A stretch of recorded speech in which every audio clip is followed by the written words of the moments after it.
Congratulations, adventurers! Welcome to Roll for Felicity, where we play serialized one-shots in a multitude of systems with assorted players. My name's Taylor, if you're new here. And on my channel, like I said, I run a bunch of tabletop games with a bunch of different players. Tonight, I'm super excited. We're playing a game called The Knights of the Road, which I'll talk about a little bit more in 1 second. But before I do that, I'm going to really briefly shout out Goblin for the resub, who is on a Zoom call with me right now. And then also... You're welcome. Yeah, and also hello to Melanie, Mila, Phoenix, Izzy, welcome to the stream. I think that's everyone. And then also thank you, as usual, to my mods, Melanie and Mila. Thanks for hanging out. Oh, Sleep Child. I almost missed Sleep Child. Hello, Sleep Child. Thanks for hanging out! This is gonna be a super fun game. I'm excited for it. I'm gonna be doing some things a little differently than what I normally do. But that's enough about me. Let my players introduce themselves to you. And we're gonna start first with someone who's new to the stream. Dana, do you want to introduce yourself to everybody? Sure. I'm Dana, she, her, and I am a new player for this kind of tabletop RPG, and I'm really excited to be here. Yeah. Goblin, do you want to introduce yourself to everybody? Sure. Well, hi, everybody. I go by Goblin on the internet. I use they, them pronouns. I am also a streamer and tabletop role-playing game enthusiast. And I'm excited to be here, too. And then Avery, do you want to introduce yourself to everybody? Hello, I am Avery. I use they, them pronouns. And I'm also super excited to be here. Everyone's excited. We're all ready and raring to go. If you want to follow any of my guests on other social media that they use, I just put some links in chat where you can find them. And then also I'll point out Goblin, the avatar that's on screen for them, they drew. So they have lots of other art and stuff that they do on their Twitch stream. And you can commission them on Twitter, which you should, because their art is great. And they've done other art for the stream as well. What should I do now? Let me talk about this game that we're going to be playing. We are playing this game called The Knights of the Road. And it is a game that's set in the 1920s in kind of an alternate reality version of the American West, where monsters abound. And there's a blurb in the game that I think is like really apt for just in a nutshell explaining what the game is. So I'm going to read that really quick. And like I said, this is from the game rulebook, which says, "You are an adventurer, a laborer, a wanderer, and a monster hunter.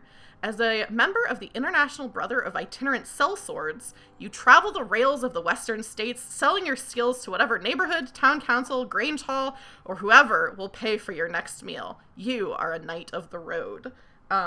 So as soon as I read that, I was like, this is rad. This game is super cool.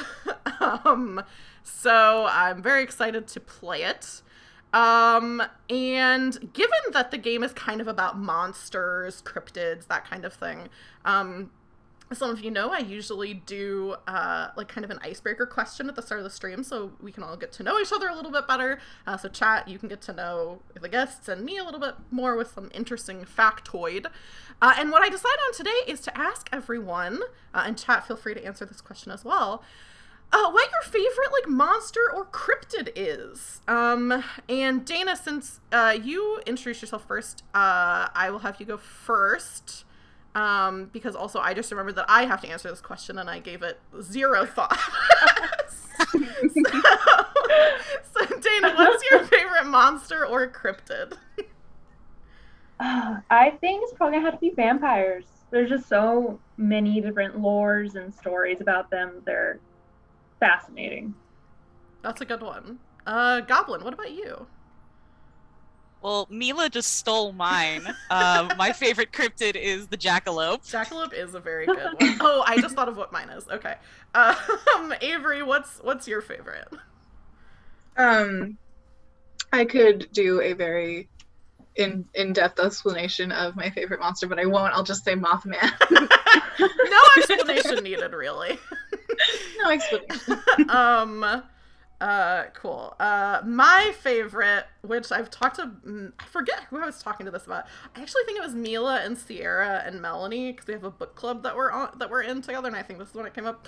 But there's a cryptid, which is basically when people, what's it called? Like stuffing animals. I don't know why I can't think of the word, but they'll take a deer butt and put like a face on it, and it's called an ass squatch. And I think that might be, but I don't even know if that really counts as a cryptid, but it is fun. Cool. Let me also, I forgot to do this. Mila says I think counts. In chat, trolls, jackalopes, people have said, Quetzalcoatl, which isn't that a dinosaur? I might be wrong. I thought there was a dinosaur that's called a Quetzalcoatl, or what people are saying. There was a dinosaur named after it, but I believe the original was an Aztec god, I think. Oh, cool. Okay, I didn't even know that. I just knew of the dinosaur, because I have a druid that has wild shaped into one in one of the games I'm in, so I didn't even know it was an Aztec god. That's cool. If you want to play this game for yourself, I just put a link in chat where you can buy it. The game's by Bordercholly, and it's like $5 on itch for essentially 3 booklets and a lot of other stuff. It's a very good game, very fun. Like, it's a very good read. It's written in like this very, I don't know, as you're reading it, you're just like, oh, I can think of so many fun things to do with these rules and with this setting. So I highly suggest that you go check it out. And then before we actually get started with the stream itself, I'll mention one other thing, which there's some stuff that you can do while you're watching to help the stream. One of them is watching, which congratulations, you're already doing it. Thank you so much for everyone who's here. The next thing you can do that's completely free is if there's a moment during the stream that you think is really funny or good and you would like to maybe see it on TikTok or Twitter or see a clip of it, you can just put !marker in chat. And my bot will like put a little stream marker. You can also put like a description of like whatever's happening in it. And that helps me after the stream go back and make a short little clip that I can use to promote my stream. So that's super, super helpful. And I will do that now so you can see what I'm talking about. In chat, you should see a little thing that I just put that says !marker, and then my bot responded to it. So, and also if you want to make clips, that's awesome too, Izzy. But I know sometimes it can be hard to, oh, Bordercholly, thank you for the follow. Bordercolly's the person who wrote this game. So, hello, welcome, thank you. Exciting to see them in chat. A little nerve-wracking. The stakes just got so much higher now. It always is a little bit, it's like, this is exciting and this is scary. But yeah, and then the other thing that you can do is you can use the Twitch currency, which is bits, to help the players. So for 200 bits, you can, I hope you all know the rules. Yeah, maybe. If you, for 200 bits, you can choose one player and give them advantage on a roll, which means they roll 2 dice and take the higher number. For 500 bits, you can give all 3 players advantage, and that money goes to my guests tonight. So it's just an extra way to say thank you to the guests.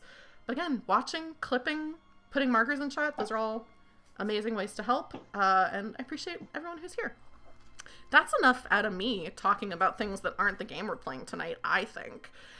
So, with that, we're going to get started with... Oh, Bordercholly says, sorry, I'm not scary. Thank you, I appreciate it. I don't think you're scary. I think you're great. Okay. I'm also doing something a little bit different tonight with my narration. So normally I just write some description and just say it in normal voice and direct it to the players. But for this evening, some of the descriptions I have are written a little bit differently, and I'm going to be doing a little bit of a voice for them, and this is an experiment, and if it goes poorly, then I'll never do it again. So with that being said, our story begins in a world something like the American West in the year 1927. The events of our two worlds have been similar, but if you were to look at one of my maps, you'd see some big differences. For instance, I have never once been to a place called Texas or Oklahoma. Instead, I proudly hail from South Prairie. And I'd wager none of you watching this story have ever had to look a Mothman in the eyes, or look out in the distance and see the dust rolling in. It's a hot and sticky summer night in South Prairie where our three travelers are traveling via train, and more specifically, via train hopping.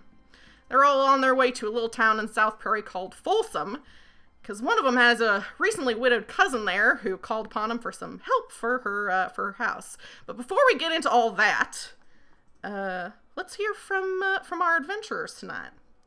And my first question for you players: are you riding in the train car, or are you riding on the train car as you're traveling to Folsom? And the answer can be different for each of you. You don't all have to be doing the same thing.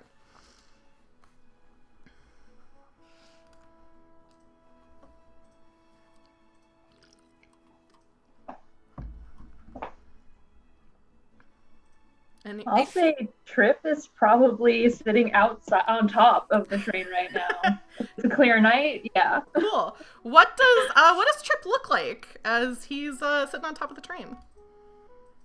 Trip is a very tall, very muscled man with sandy, curly hair and a deep tan, little worn skin. You can tell that he's been working out in the sun. And right now he's probably reclined on his elbows, looking up at the sky, not really paying attention to anything around him. Nice. What about the other two of you? Do you think you're riding... Is anyone up there with Trip, or are the other two of you sitting in the train car?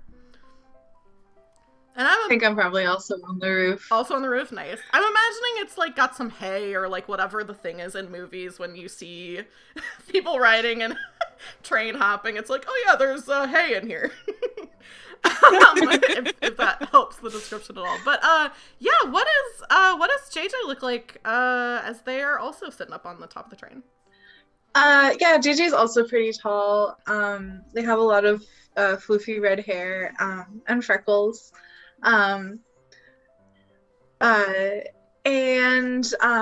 think probably like pretty casually seated and dressed, but with maybe like a fun hat, period appropriate fun hat that I can't picture in my head. I'm looking forward as the story goes on to hearing what exactly this hat looks like. Yeah, I'll do some real fast some googling to see tell you what kind of hat my character. And I said this off stream, but this is kind of an alternate reality situation. So if you find a hat and it doesn't fit into the world of the 1920s as we know it, that's just because everyone else is in the wrong dimension. They don't know what's cool.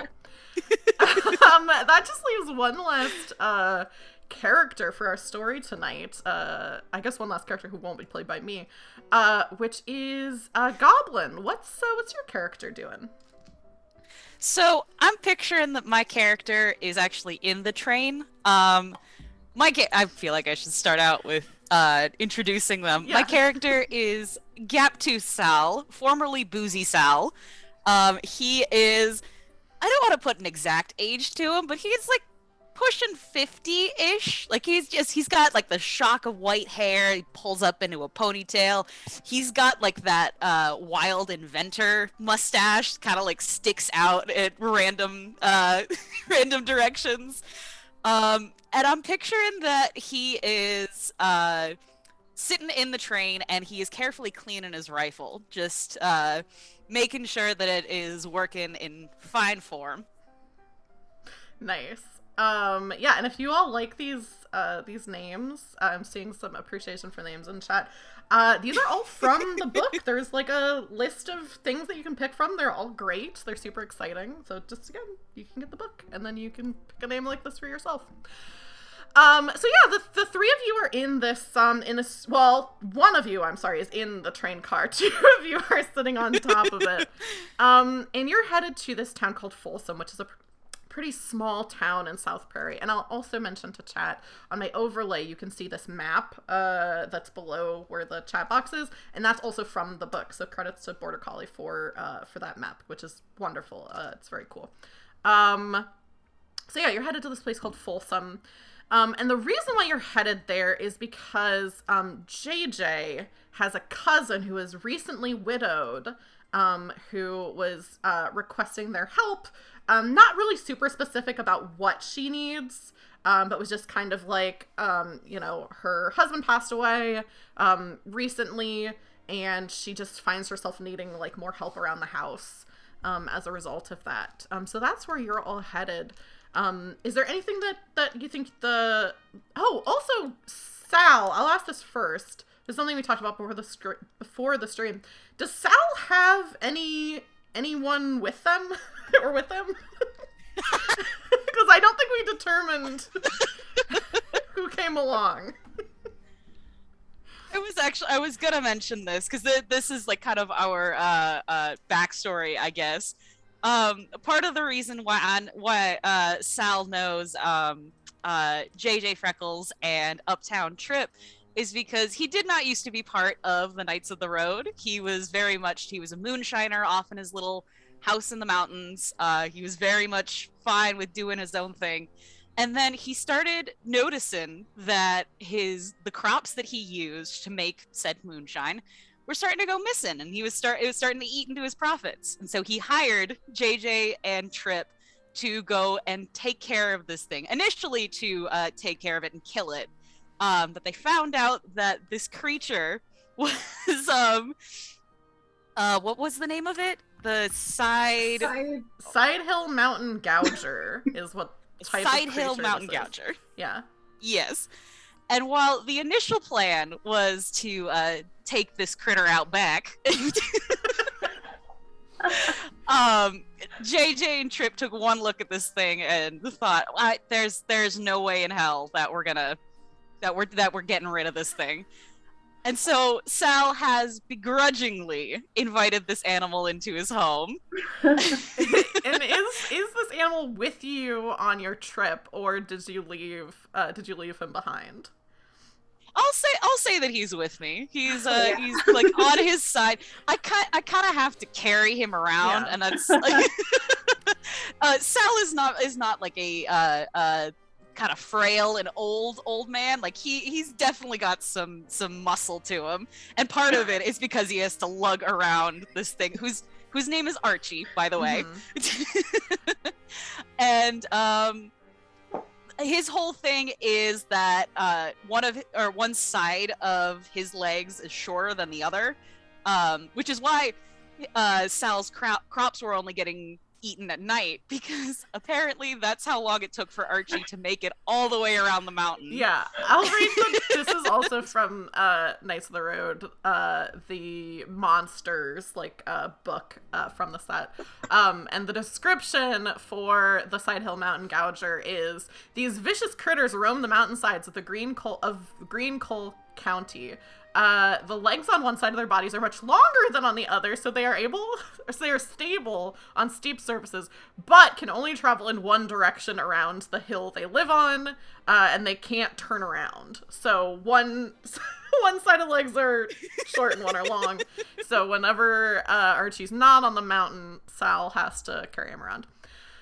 So Archie's kind of just on his side next to you in the train car. Is there anything that the three of you are talking about as you're riding on the train? Can we just say that Archie is literally just a little dog with big vampire fangs? Yeah. According to the illustration. Yes, yeah. The illustration is great, and it is essentially a dog with vampire fangs, and uneven or unsymmetrical, I guess I would say, legs. But yeah, is there anything the three of you are talking about? Or are you just sitting in silence, looking at the stars, relaxing in the train? I think that Archie is one of those. It's one of those situations where a big dog doesn't realize that he is big, and where Archie doesn't realize that he can't really move around too well on flat ground. And so I feel like part of the reason why Sal is in the train car is because it was a little easier to like kind of Yeah. like box him into a corner. Otherwise, he was going straight out the door. Yeah. And so I feel like I've finally gotten him to settle down, and I'm just like, what little I can hear of the conversation going on up on top, I'm kind of tuning it out as I clean my gun. Yeah. Are Trip and Freckles feel like talking about... Trip- Oh, go ahead, Dana, sorry. Sorry, I just feel like Triv is like occasionally like poking his head down into the cart of the train car, like checking on the heartbeat. And each time he does that, it wakes him up. And also so dangerous. Like, you're riding on like a train and you're just like sitting there and Yeah. like bending down. You said you were like reclining too, right? Like, Yeah. And when he's not doing that, he's probably just cleaning his knife. Yeah. Cleaning your weapons. Yeah. Avery, were you going to say something about JJ? I think I don't think JJ is cleaning their gun. I think they are like obsessively making sure that they still have their deck of cards and their little loaded dice, and like maybe considering going back into the train because this is all I have. I can't afford to lose it. Yeah. So yeah, JJ, you're checking in, and like just one slip of the hand and those dice or those cards could be gone forever. So it's really just like Yeah. checking and then being like, okay, I can't afford another Okay, set it's of still loaded there. dice. Yeah, it's still there. Very cool. While all this is happening, I'll have y'all do the first roll of the die for the evening. And I think everybody give me a I think this would be a sense roll. And for the benefit of chat, Knights of the Road is a roll under system. So all of the players have stats, and they want to roll lower than whatever their stat is. If you've watched any of the Mouse Order streams, this system is pretty similar to that. And let me scroll up just to make sure it is sense. Yeah, reflexes. So sense is like reflexes, perception, eyesight, that kind of thing. Did any of you roll under your number? I rolled exactly my number. I think rolling it is good. Okay. I will just say I'll just say that it is because I can't remember differently. And I think that's what it is.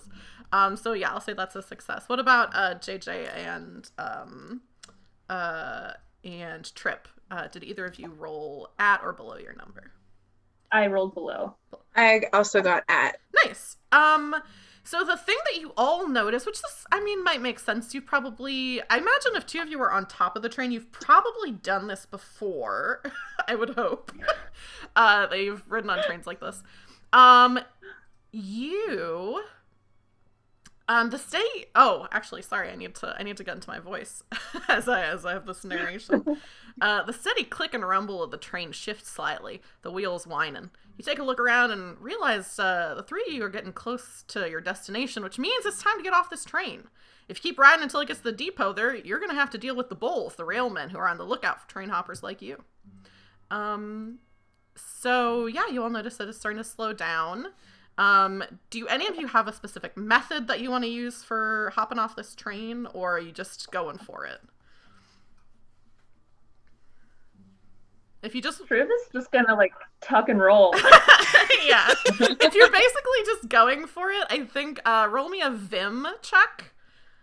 Okay. And if anybody's doing anything like kind of different with regards to any of that, let me know, like if you want to use, because you all have like abilities and things like that. So if you want to tap into your special ability, or if there's anything that you think your character would do to like give yourself a better chance at success, just let me know what that would be. If I do just like a tuck and roll, do I have to do it at disadvantage since I'm carrying Archie? I'll leave it. Okay, so I guess if you want to keep Archie safe, I would say roll it at disadvantage. And if you fail, whatever's going to happen is not going to affect Archie. If you just want to let Archie kind of go his own way, which I don't feel like Sal would do. Roll. Yeah, just let Archie jump. No, I one guess- of us gets on the ground and then you throw Yeah. the top. Oh, I was yeah, gonna you say- could do that. Trip leans over right before he jumps up. You want to toss me Archie once I'm on the ground? Nah, got him. Cool. Trip tips his hat and then is gonna tuck and roll as soon as it's looking pretty safe. Yeah, what did you get on your Vim roll? Did you get below your number or miss? Yeah, I got a 1. Oh, good. It's always so, like, if you're used to D&D, it's so odd to play a game where you're like, I Yeah. got a 1. Oh, good. Yeah, finally. So yeah, you tuck and roll and it's just totally fine. You're used to it. Like, you don't get hurt or anything like that. Sal, do you want to give me a Vim roll with disadvantage to jump off the train with Archie? Sure, I got a 14 and a 17. So I'm gonna guess those So are both either one I fire. fail. Okay, cool. I'm gonna get back to Sal on what happens to you. But what about JJ Freckles? What are you doing? JJ Freckles is also just gonna tuck and roll, Cool. and I got a 2, so I think we're good. JJ and Trip just kind of like, evaluate the situation, just tuck and roll right off the top of the train, like no problem. When you jump from a train, you have to like just kind of keep running because you have to keep up with the momentum. Like your feet are kind of going faster than you are. So you both just kind of roll off and just like hit the ground running. And so you don't notice Sal bundled up with Archie tries to do it, and just the weight of this dog in your arms, you completely Charlie Brown style tumble forward, not on your feet at all. Sal, you are gonna take the injured condition. Okay, so you're not fair like enough. severely hampered for the rest, but I think you get banged up, you twist your ankle a little bit. Mm-hmm. The way I have it played out in my head is like Sal has been around the block. You don't really get to his age in this profession without being at least decent at what you're doing. And so he knows how to do this. But I want to say this is like his first time taking out Archie on a trip. Yeah. And so his weight is, or he's just not used to running around with this much weight. And that's what throws him off. Yeah. Archie, totally fine. All of the rocks and things that you're kind of tumbling into all just go into your, like, body. You're bruised a little bit, but Archie, totally fine. Excellent. I feel... Ahead of you, you do see the two people who convinced you to keep this animal, who are also totally fine. Well, Trip offered, okay? Sal has very much got the boomer mentality going on. He's not accepting help from anyone. Yeah. Well, then I don't feel bad. Yeah. Valid. Very valid. Goblin, the injured condition just means, I believe it's disadvantage on Vim checks until you can rest and like maybe see a doctor. Okay. Well, we all know how well my disadvantaged Vim roll just Yeah, went, yeah. so this is gonna be fun. Look forward to more of that. But yeah, you have made your way off the train in one way or another. And you I have another little piece of description. Our heroes are a few miles outside of Folsom, but there's a road leading through the desert scrublands and occasionally an automobile, those foul wonders of mechanism that have grown even more popular over the past few years, passes by them. Sometimes a night of the road might see fit to hitchhike. Sometimes a leisurely amble is preferred. What do you think the three of you would be opting to do? You're gonna try to hitchhike? You just wanna hoof it? Well, seeing as how Sal probably isn't in the best shape, I would say I'm at least thinking about hitching a ride. Like, Sal, you good to walk? I feel like Sal gets up, spits a tooth out. No. And you already have some gaps. Can't get any more gap tooth than this. I mean, you could have no teeth. Trip picks it But up it's all- and like yeah. pockets it for later. Like maybe we can get that fixed. Oh, I was like, what? Go to Yeah, I see what the you're doctor, saying. Get it I don't know. fixed. I think this is just a tool for later. A tooth. Potential weapon. Yeah. I feel like Sal is gonna start slowly stumbling towards the town. He's got his heart set, or not heart set. He's got his mindset on like just hoofing it. Mhm. Yeah.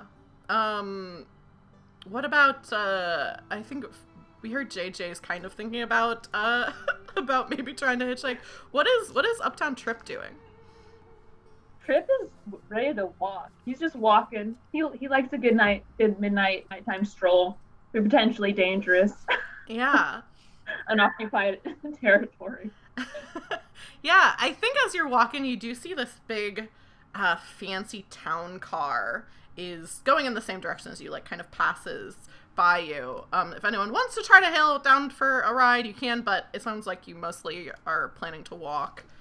So if that's the case, I think it just drives by, unless one of you wants to stick out your thumb.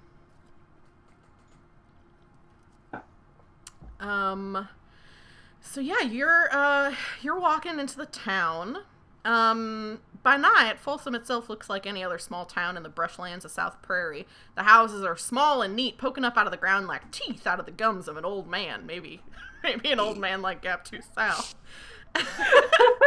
The lights in the houses are mostly off, but in the distance, the oil fields are visible. Rigs plunged into the dirt like hungry fangs. Flashlight beams flit about, a reminder that the work of pumping oil is constant.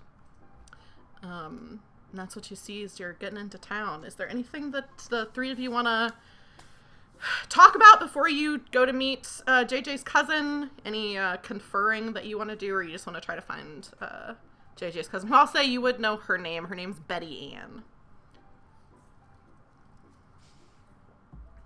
So JJ, what can you tell us about this Betty Ann? Taylor, what can I tell you about Betty? I don't think you probably haven't seen her in a while, maybe since you were kids. You've kept in touch like a little bit, and it's like one of those things where like maybe sometimes if you're like in a town where you normally would be, you might get like a letter or something from Betty Ann, or I don't know if JJ's like in contact with their family that much, but it's like one of those things with cousins where like your parents will be like, oh, did you hear about like blah blah blah blah blah with like something your cousin's doing, and you're like, oh, okay, so if you're in contact with any of your family, there's that kind of thing going on.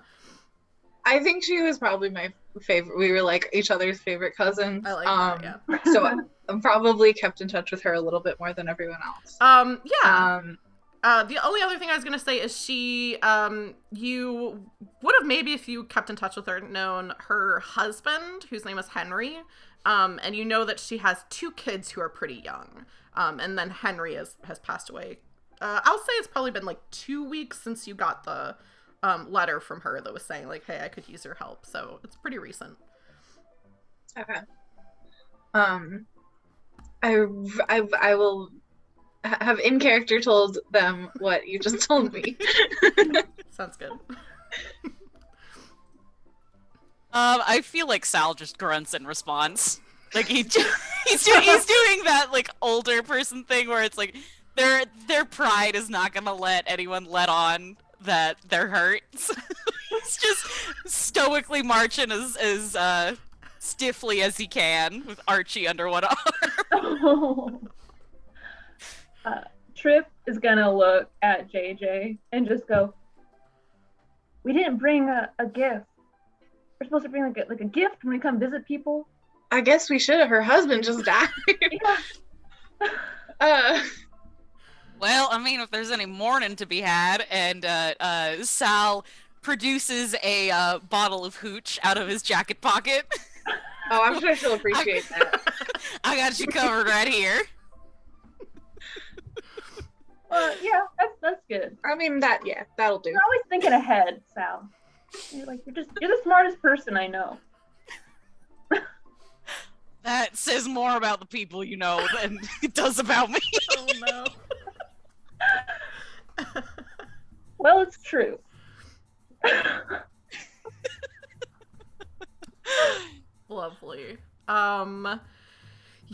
walking into Folsom. I think it takes a little while because Sal is injured, so it's a little limpy.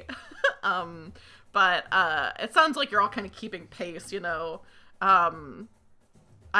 This is, I guess, up to you all, but I imagine maybe not quite letting Sal know that you're being a little bit slower than you would maybe normally be walking. Trip, like, keeps stopping and then, like, will bend down and, like, tie his shoe, even though he's wearing boots. Yeah, we're both, like, don't need to be tied. tall lads with... Yeah. And he keeps, like, trying to take Archie for a little bit. Yeah. Like, probably exchanging a lot of looks between the two of us. Like, yeah. How tall is Sal, Goblin? Say again? How tall is Sal? I want to say, I don't know if he cracks 6 feet, but he's up there. Okay. Like he's not a small dude.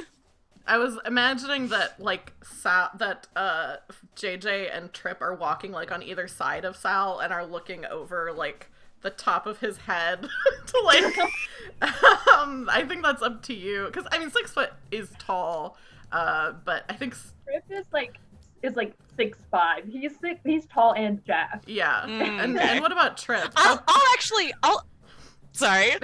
Are you gonna, you're like, actually, I think I'm 6'6". Sal, like, grows in defiance. 7 feet. No, I'll say that. I'll say that when Sal was younger, he definitely was like 6 foot, 6'1", but as he's gotten older, he's slowly starting to like hunch and just so I'll say he's like 5'11". Okay, and then how tall about is Trip? Not Trip, JJ, because Avery, you also described that as pretty tall. I think JJ is like definitely shorter than Trip, but taller than Sal. So like 6'2". Okay, cool. So yeah, the two of you are kind of... But, like, not jacked. Very, very, like, slender and gangly. Yeah. You two are kind of looking over Sal's head as he's just refusing any help. But yeah, JJ, you know where your cousin lives, so you are kind of like... I think maybe you have her address written down or something like that, so you're kind of walking through the town. And it does look like it almost looks unnatural that this town is here because it is kind of like desert scrubland. You can see for like super far, and then there's just this town here. But you find her house. Her light is on. I imagine that like you probably let her know like around when you were planning to arrive because you would know the train schedule. So it's like, oh, we're doing this, and like once you got closer, let her know. So her light's on. And her house looks, I mean, all the houses pretty much like look exactly the same. They're like pretty small, not like shacks necessarily, but not like super nice. Not like made out of like the best material and stuff like that. Not really much of a yard, not really any sort of decor or anything like that. They all look pretty much the same. But yeah, you, make your way over to her house. And unless there's anything that you want to do, I'm assuming you just knock on the door. But if any of... Get the moonshine ready! Yeah. Trip is like dusts some of Sal's, like the rock. And Sal, like turns to JJ, like make sure JJ looks okay. Any attempts to like swat off dust is immediately met with a like I'm fine, damn it, and like it starts doing it himself. Sal's also covered in dog hair and hay. Yeah. But it's one of those moments where like you start doing something aggressively and then you realize that you are like striking a bruise and it's like, oh, okay. Oh, that hurts.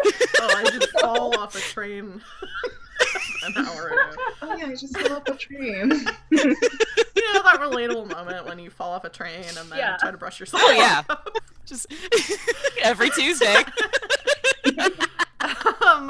But yeah, JJ, are you... I would kind of assume that you're the one who's knocking on the door since this is your cousin. Yeah. So they're kind of...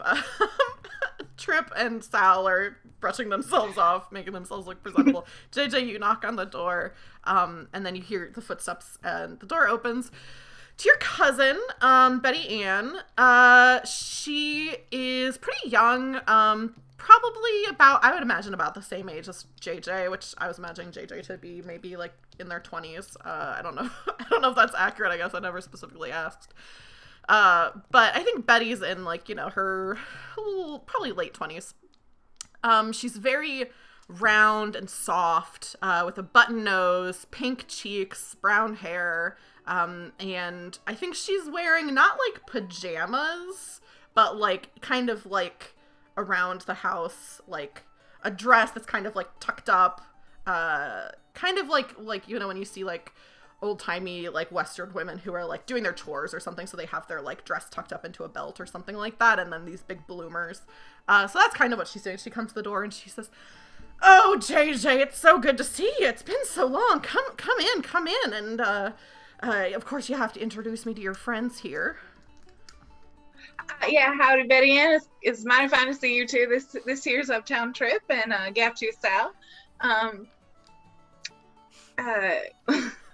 Sorry, we're a little later than I think we intended to be. I hope that's not. Oh, of course. I just appreciate you taking your time. I know it's a bit of a trip for y'all. Come in. And she, kind of goes over. She has like a couch, I think, and like a table and chairs that are kind of in like the main room in the downstairs. And then you can see there's a kitchen off to the side that's very small, and then there's an upstairs where presumably the bedrooms are. And like I said, very plain, like not a lot of excess. Like she doesn't have rugs, she doesn't have wallpaper. She has electricity, because electricity would have been pretty common around this time. So she has electric lights and like plumbing and all that kind of thing, but not a very decorated house or anything like that. And she ushers you in and says, have a seat. I'm afraid I don't have too much of a spare bedroom for you. I moved my bed made a bed for myself in with the kids' room, so one of you will be able to sleep up there, but one of you can make your space on the couch, and then one of you is gonna have to sleep on the floor. Unfortunately, I have some blankets and things, but and is this? I'll sleep outside. Is this a dog that you brought with you? Oh, I was just about to ask you that. Pulls the dog out of Salazar. It's like holding him up, so his feet are dangling. While Sal introduces Archie. I've never seen that's a dog with fangs and legs like that before, I have to say. Oh, he's much more of a licker than a biter. Good. I guess that's. But you do have to be careful, because you don't mean to, but sometimes his little fangs kind of poke you. Yes. Definitely have a few more holes in my shirt. Probably best to keep him away from the kids then. From what are these kids' names? Hank Jr. is one of them. Oh, Susanna. Best probably keep him away from Hank Jr. and Susanna. They're asleep right now anyway, but yeah, I suppose if you all wanna, is there anything I can get you? Some water? I got some leftover from dinner tonight. I made some cornbread and got some leftover chili. Chili sounds mighty fine, ma'am. She goes into the kitchen, and you can hear kind of the click of the gas stove coming on as she's reheating the chili for you. But she brings out some cornbread and some water for each of you, and says, "Well, what time is it around now?" I'd say it's not like wildly late. It's probably like 8 or 9. So definitely sun is down. Well, actually, I said it is summer, so it's actually probably a little bit later. It's probably like 10, 11 if it's like dark out. Okay. But yeah, she looks at you and says, "Well, how was the trip?"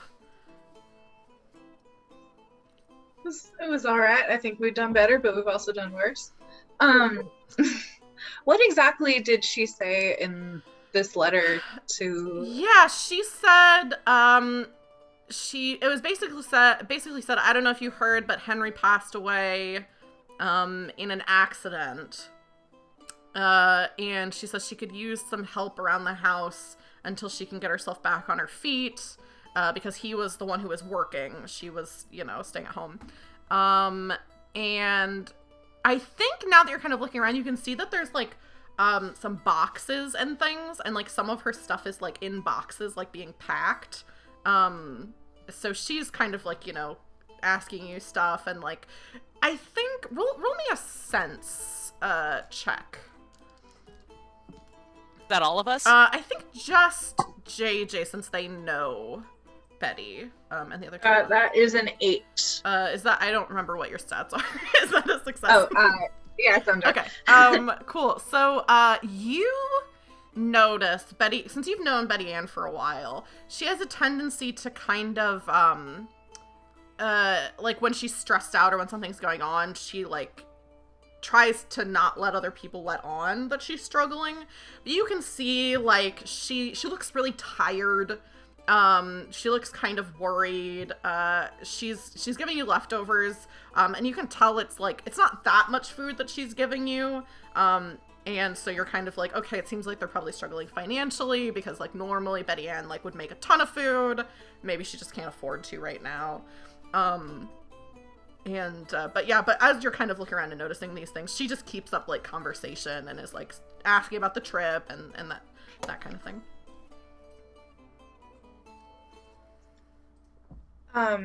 Now, Betty Ann, I hate to sort of bring the mood down, but I get the sense that you called me. You asked me to come here for a pretty serious reason, and I was wondering, what that would be.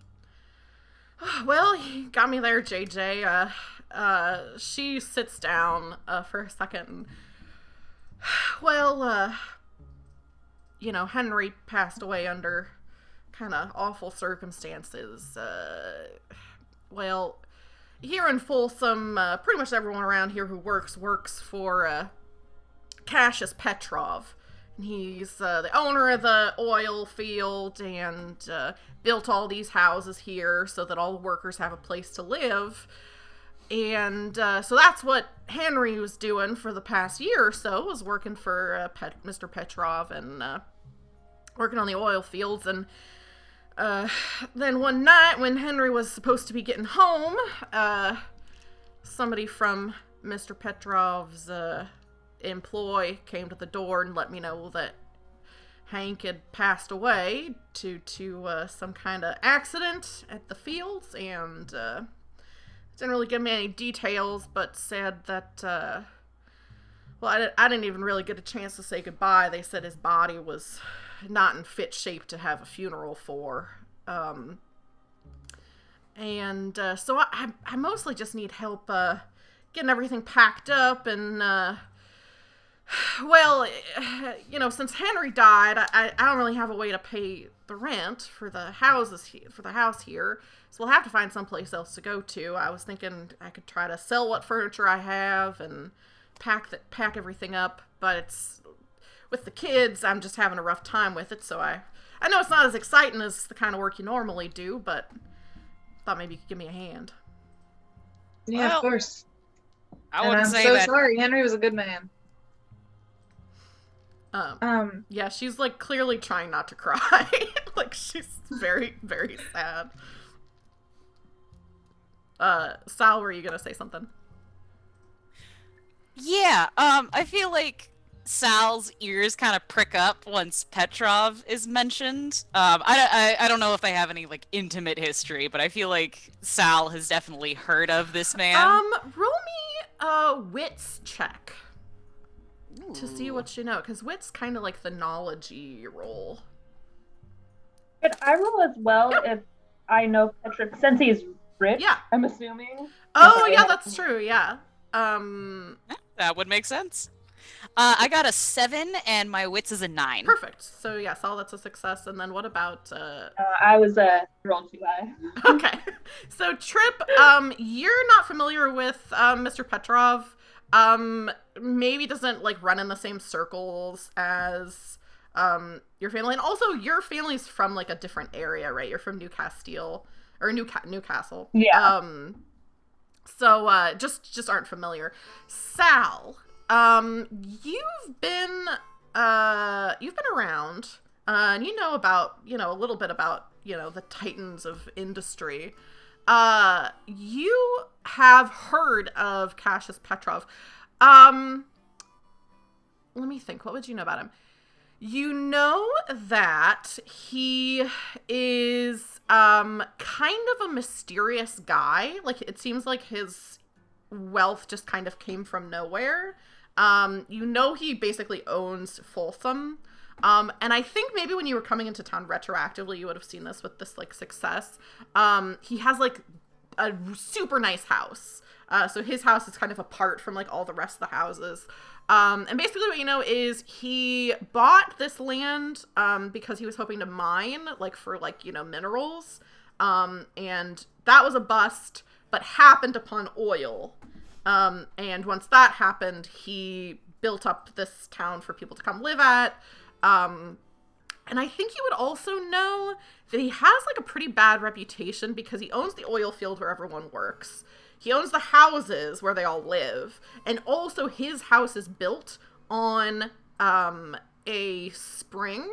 So he also controls, like, the water here. So he pretty much just controls everything in this little town. There's not a ton of people who live here, but, like, he kind of has everybody under his thumb. Okay. Well, I think I said earlier that Sal was from Bleached Bone, which I'm looking on the map, and it's a bit of a ways, but they're both relatively small towns. I feel like through the grapevines, Sal has heard a little bit about this Petrov character. And I feel like he kind of looks up and goes, well, I'm sure we'd be happy to help you out with moving on out of this house and just taking care of the youngins and such. But come morning, I'm gonna swing around the Petrov estate, see if I can put in a good word for you. See if I can get to the bottom of this little mysterious death. Yeah. I'll ask you all one more question, which this is just completely at your own discretion, I guess. Are any of you, so you're all in this itinerant Sellsword union. Are any of you, like, familiar with other unions? Like, you know, Steelworkers Union or any sort of unions like that would you be connected to? Trip might be with, like, a farmers union. Yeah. To make sure that, you know, any farm hands aren't being taken advantage of. Yeah. But he's probably, like, a newer member of that. Unless the gamblers have unions, probably. I mean, you don't have to, like, be in a union. You could just, like, know union workers. Like I said, if you're like, oh yeah, I think my character would have an interest in that, I'm not going to be like, I don't think so. It's up to your discretion. I think I'm in this similar boat where, like, the people I know kind of have an unofficial union, but since said union is centered around moonshining, I don't know if it's necessarily over the table. Cool. I'll say Trip, since you are kind of keyed into unions a little bit more than the other two. You can roll me a wits check. For something. If you miss it, you just won't get some info. But if you hit it, then I'll give you a little juicy tidbit. I did hit it, so I was an 8, Nice. and my wits is 11. So Perfect. You weren't familiar, so I think this kind of jostles your memory, like Sal kind of mentioning some stuff. I think maybe you were trying to think of Petrov as, like, a wealthy person who your family would have connections with, and that doesn't ring any bells. But then you're thinking about, like, this town, and I think what you would get is that, so there are, like, oil unions, like oil workers unions in South Prairie. Folsom is a pretty big, like, oil town, like, has a big oil field. None of the workers here are in that oil union.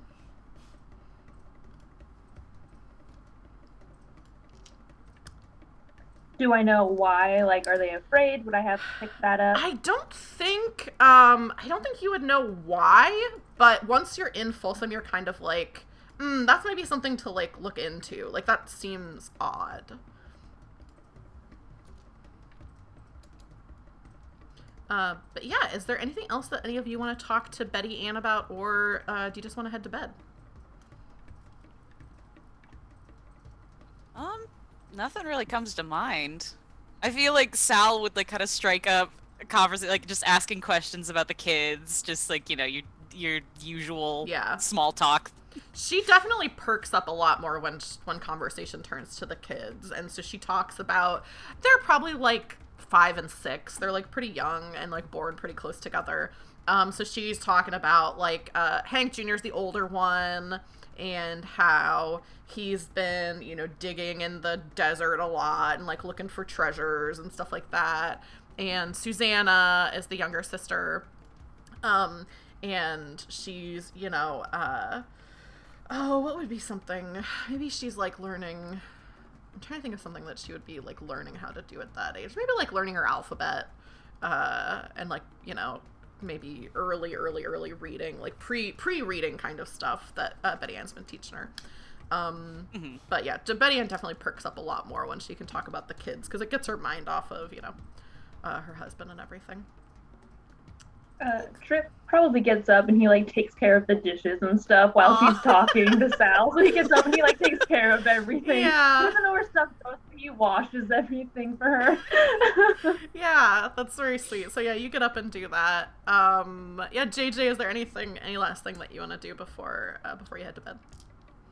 I think I'm probably just continuing to look around, keeping an eye on Betty Ann.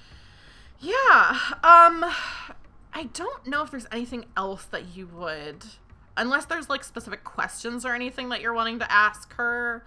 I think you're mostly picking up on like, you know, she's perfectly willing to talk about like her problems and Hank, but like not unless asked. So like if you ask her something directly, then maybe she'll talk about it, but otherwise she really wants to talk about the kids and, you know, makes apologies for like, you know, there's not enough, you know, apologizes for that there's not that much chili and like that kind of thing is mostly what she's doing.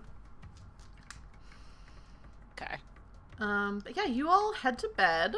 I do want to say, just real quick, when Trip starts making his way outside to sleep, I feel like Sal kind of hands Archie off to him and goes...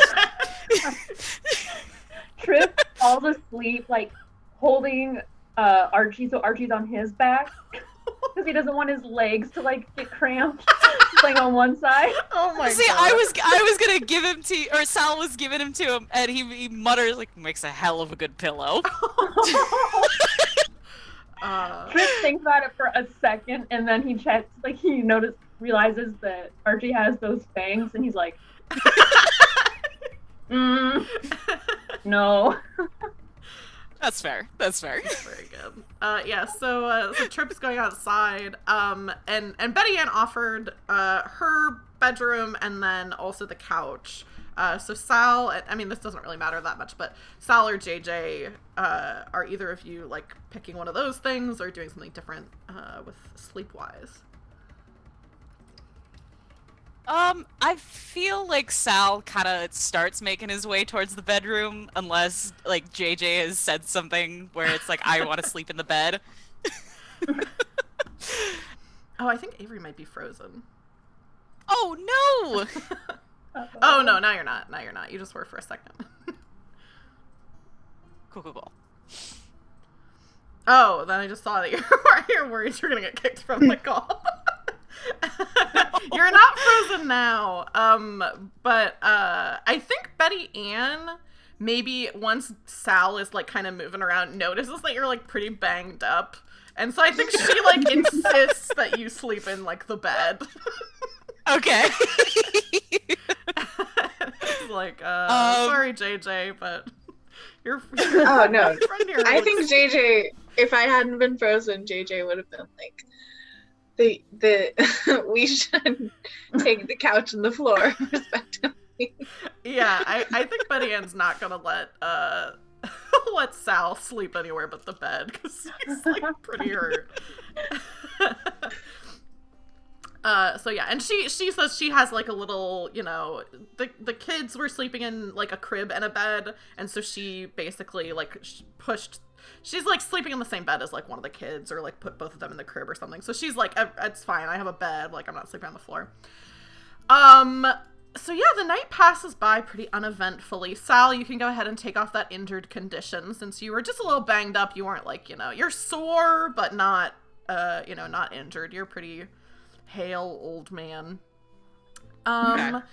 And Betty is making some breakfast for you, and when you get up, let's say she's got some, just because I've been wanting to have this lately, she's got some sausage gravy and biscuits that she's made, which I really want to figure out how to make a vegetarian version because my husband's a vegetarian, and I don't know how the fake sausage doesn't make gravy that well. Anyway, she's making just regular sausage and biscuits. What do you all want to do on your first day here? She has some things where she's like, this needs to be moved, but then she's also like, Sal, you wanted to kind of go look around, so she's like, it's not really a rush if you have anything you want to do, to get settled in before we pack up. That's fine. I feel like at first light, Sal's gonna want to, is itching to start walking over there. Yeah. What about the other two? Trick is gonna tag along, I think. Cool. With Sal. What about JJ? And oh, sorry, I didn't mean to interrupt you. and we'll mention what he knows about the Union. Be like, I don't know, something seems a little fishy. I was in and out again, oh, no. But it sounds like. Sorry. Of course, the one day I really the internet. It's not a stream if something doesn't go wrong. I'm just relieved that it's not my computer because that has happened before where my computer just crashes. So that's totally fine. Sal and Trip are headed to Cassius Petrov's house to kind of just look around. If you want to go with them. Yeah, I'm gonna stay with Betty Ann, but I am going to demand that they tell me everything I hear. Cool. Trip, are you also letting JJ in on the Union info, or are you telling Sal as you're walking? I think I'm gonna triple grab both of them and kind of get away from Betty Ann because he doesn't want to make her more upset. And just says, I've heard through the Union grapevine that there's no union here. Well, they're not part of the oil workers union, which I think's a little suspicious. If this guy owns the that's town. mighty suspicious. Yeah, that don't sit right with me at all. Mm-mm. So I'm gonna tag along with Sal. All right. I won't. I just completely blanked. I won't do anything. I won't begrudge your company. Perfect. JJ, do you have anything specific that you want to do while you're at home? Or if you want time to think about it, I can do Trip and Sal I was just gonna help Betty Ann with whatever she needs me to do. Cool. I'll do a little scene with Sal and Trip first, and then we'll cut back to what's going on at the house with Betty Ann. So you head over to Cassius's house. And he definitely lives in the biggest house in Folsom. It's kind of a mission style house. So these other houses here are kind of made of wood and not super sturdy. His is brick and clay. And is tan and white, has a really grand looking front entrance. Excuse me. And you also, Sal knows this. Oh wait, actually who knows this? I don't remember who knows this. One of you knows that his house is built around a desert spring, which you can't see from the outside, but you know that that's there. And you also would notice his is the only house with landscaping. All the other houses are pretty plain. He has, there's a big Joshua tree by his house, a bunch of yucca, blooming yellow creosote, even desert lily, some of the few desert plants that bloom. And then there's also some cacti that just look like a bunch of tangle of stems that are kind of around the area. What are you kind of doing as your case in the joint?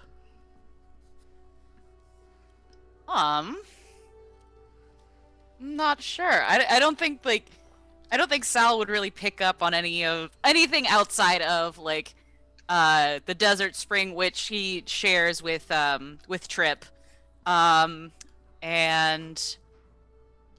I don't know, like he notices that the plants are blooming, but that's about it. Like it just, or I guess actually, now that I think about it, Sal kind of lives in a similar biome, so he'd be able to pick up on like, yeah, these are flowering plants. These are the like cream of the crop. Yeah.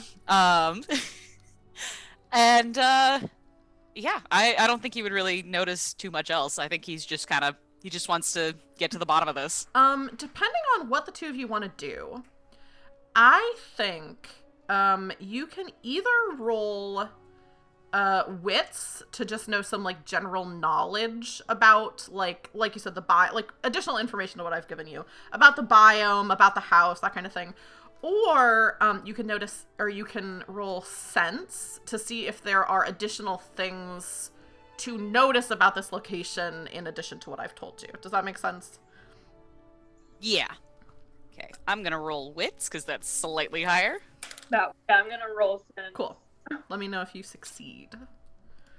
I do not. Okay. Oh no. I do. So Sal, you rolled wits, right? I did, okay. Yeah. So you kind of know just what you already knew about the plants, which is like what you gathered, which is like, oh, these are like blooming ones. That's kind of rare for like an area like this. It's like kind of scrubland, deserty. So you're kind of looking around. But Trip, you maybe, since you're not really from this area, maybe you're kind of just like, oh yeah, some plants, whatever. You're looking for other stuff. And you notice, I think maybe there's some pillars, not like a gate necessarily, but like part of landscaping are these big pillars that are kind of in front of the house. And maybe like, I think there's not a gate necessarily, but there's like some kind of wall or something like that goes like partially around the house. And it's more landscapey than it is like keeping people out. But the thing you notice on one of these pillars is some chalk or like a rock or something that has scraped a couple of pieces of hobo code onto this thing, which all of you would be familiar with hobo code.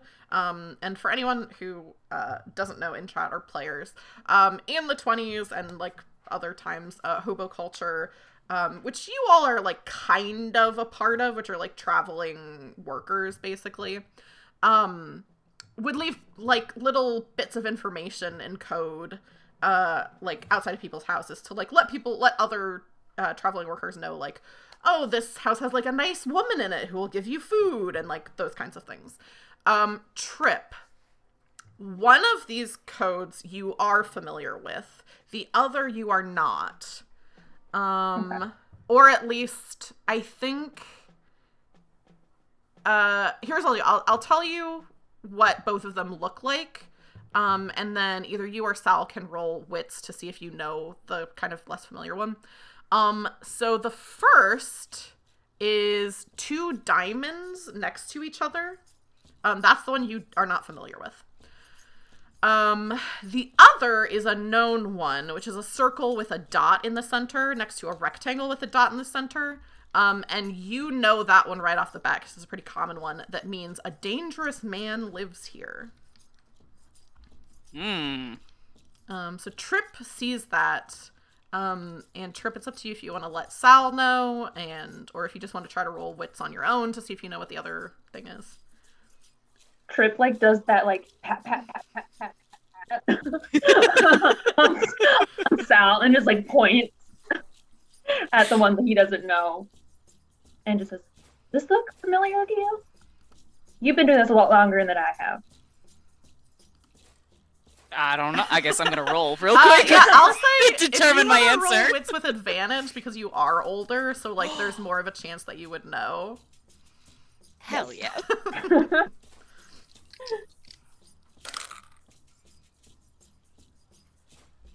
Okay. Oh shit. I got a 16 and a 7. My wits is 9. Perfect.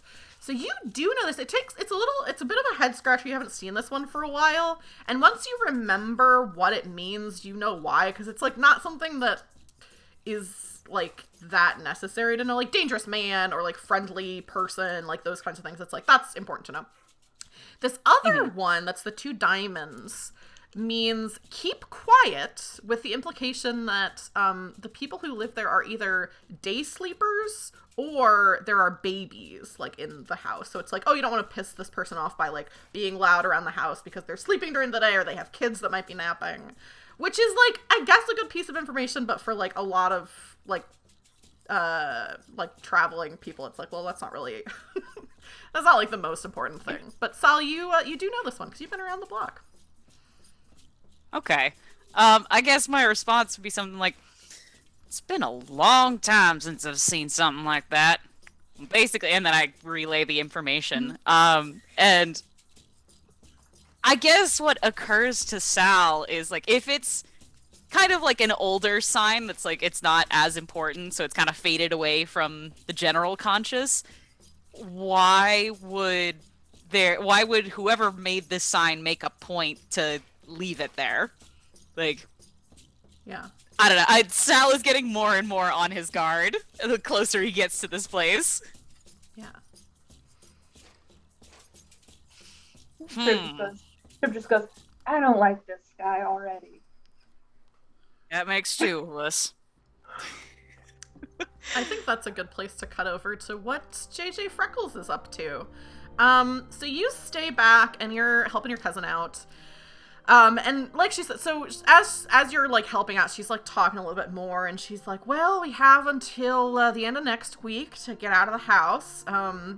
So I'm hoping I can sell some of the furniture since I won't be able to move it anyway, and hopefully get enough money to be able to buy a train ticket out of here. I don't know where we'll go, but Do you know where you're trying to go?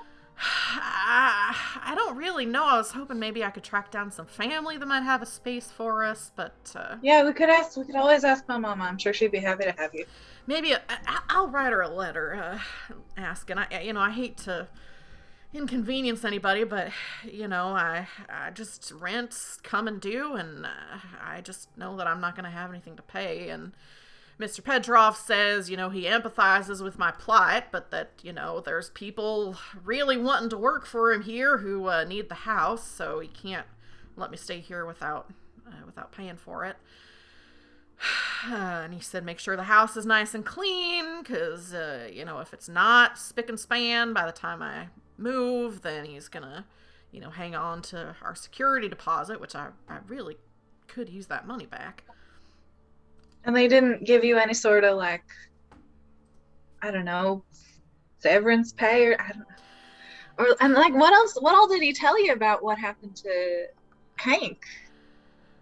Well, he said there was an accident. Hank was working a night shift, which he has to do sometimes, and said there was some kind of accident with the machinery, and as far as any kind of pay, well, it's just not in the contract.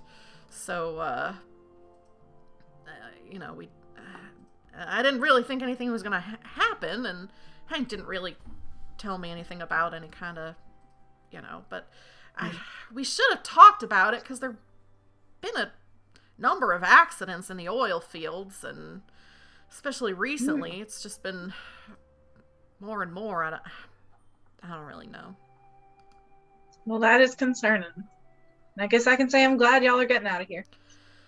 Yeah, so she's kind of like directing you of like some boxes that she has to like put some things away, and is mentioning that she's trying to sell the table, she's trying to sell the crib, she's trying to sell some of this stuff, but I think the other thing she says is that like everybody that she's asking, like, because pretty much everyone who lives here works for this company, and she just says everyone keeps telling her that they'd love to help out, but they just don't have any extra cash to like buy any of this stuff. So she's like, thinking like, okay, am I just gonna have to leave this stuff? Like, that's kind of what she's been talking about as you're helping her out. But yeah, is there anything else, JJ, that you want to ask her about while you're talking to her? I think that's everything I had thought about, at least. Yeah, I think, Let me see if there's anything.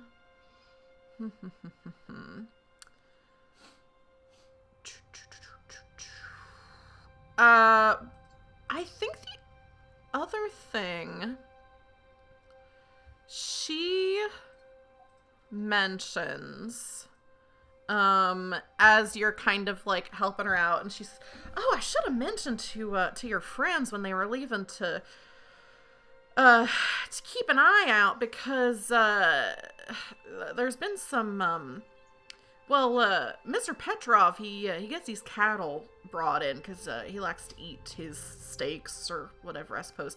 And somebody told me that they found one of his cattle had gotten out from his fence, and one of the workers who was there's this man named what did I name him? Eddie.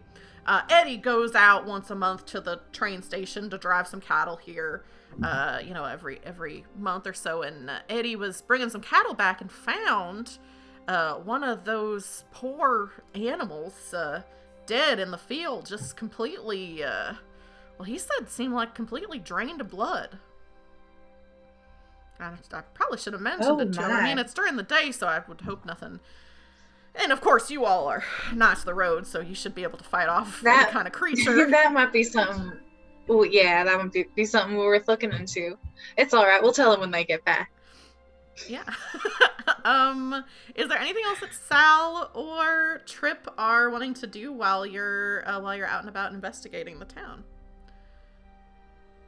As far as the house, are there a lot of windows in the house? There are windows. I don't know if there's like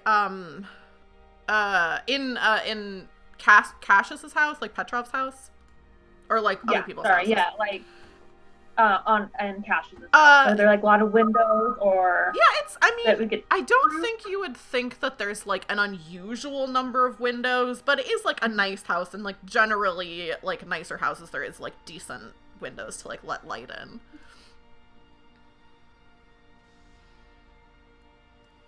Is there any kind of I don't know, like gathering center in the town? Like I'm thinking like a bar or like a community center, just a place for the townsfolk to congregate, or is it all just... There's not, which is weird.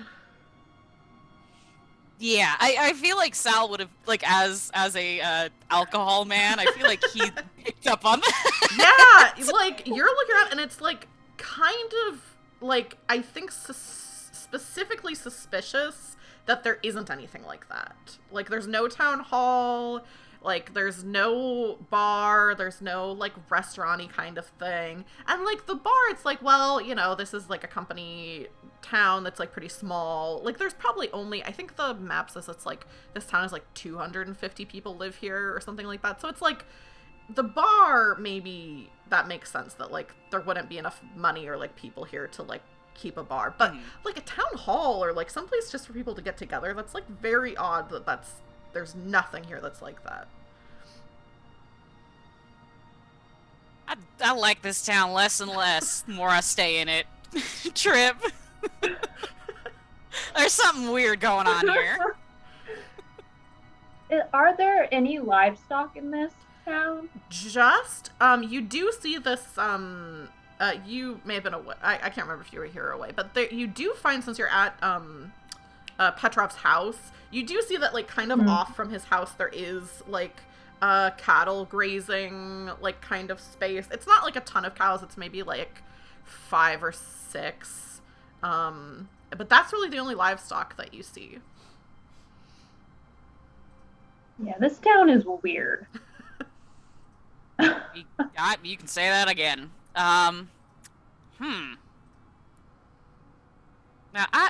granted, I'm not a cow or cattle person. I guess you could kind of count Archie as livestock, but but riddle me this: you got how many cow? Like, just, I don't know, ballpark. Am I looking at like 5 or 10, like or 5 is or it like 6, is there like I think. Okay, cool. Now you got 5 or 6 cattle. There's, as far as I can see, there's no dairy production. I don't know if I could fit an entire dairy situation in one of these tiny little houses. I don't know. There's, like I said, there's something very fishy going on here. And I was all gung-ho about it this morning. I'm having second thoughts about marching up and knocking this guy's door down. Well, I just keep thinking about the hobo code. It says day walkers or day, what are those? Day sleepers. Be quiet because there's day sleepers. Like, that's strangely specific. Because I don't feel like there would be a lot of day sleepers in a town where they work during the day. Exactly. Yeah. And I think I can't remember if I said this or if I just it hit like it was an epiphany. But given that it's a bit of hobo code that's kind of gone the way of the dinosaur. Was that a phrase that they said back then? In this reality, sure. Sure. Okay. All right. Given that that's a piece of hobo code's gone the way of the dinosaur, you usually don't see any of those signs unless it's something that's important, something that you need to know. And that makes me like I said, that makes me very nervous about knocking on this man's door, especially during the day. Can I look through one of the windows? Yeah, Wow. I think this will be a test, and Yay! this one something will. Like, some of these tests have just been, oh, you'll get information or you won't. This one, probably something bad will happen if you fail it. Okay. But, I think this would be probably sense, since you're, like, trying to look in a place to, like, kind of see what's going on. Ooh, okay, that's a 2. So Nice. Oh, thank God. So you thank God. kind of like sneak your way over to one of these windows and like just kind of like look over the top of it and can see into the house. The first thing you see, which is this is why maybe something would have happened, is there are people in there who are like kind of walking around. They look like employees or like servants or something like that. Like you see there's somebody who's like cleaning something. There's someone who's kind of like walking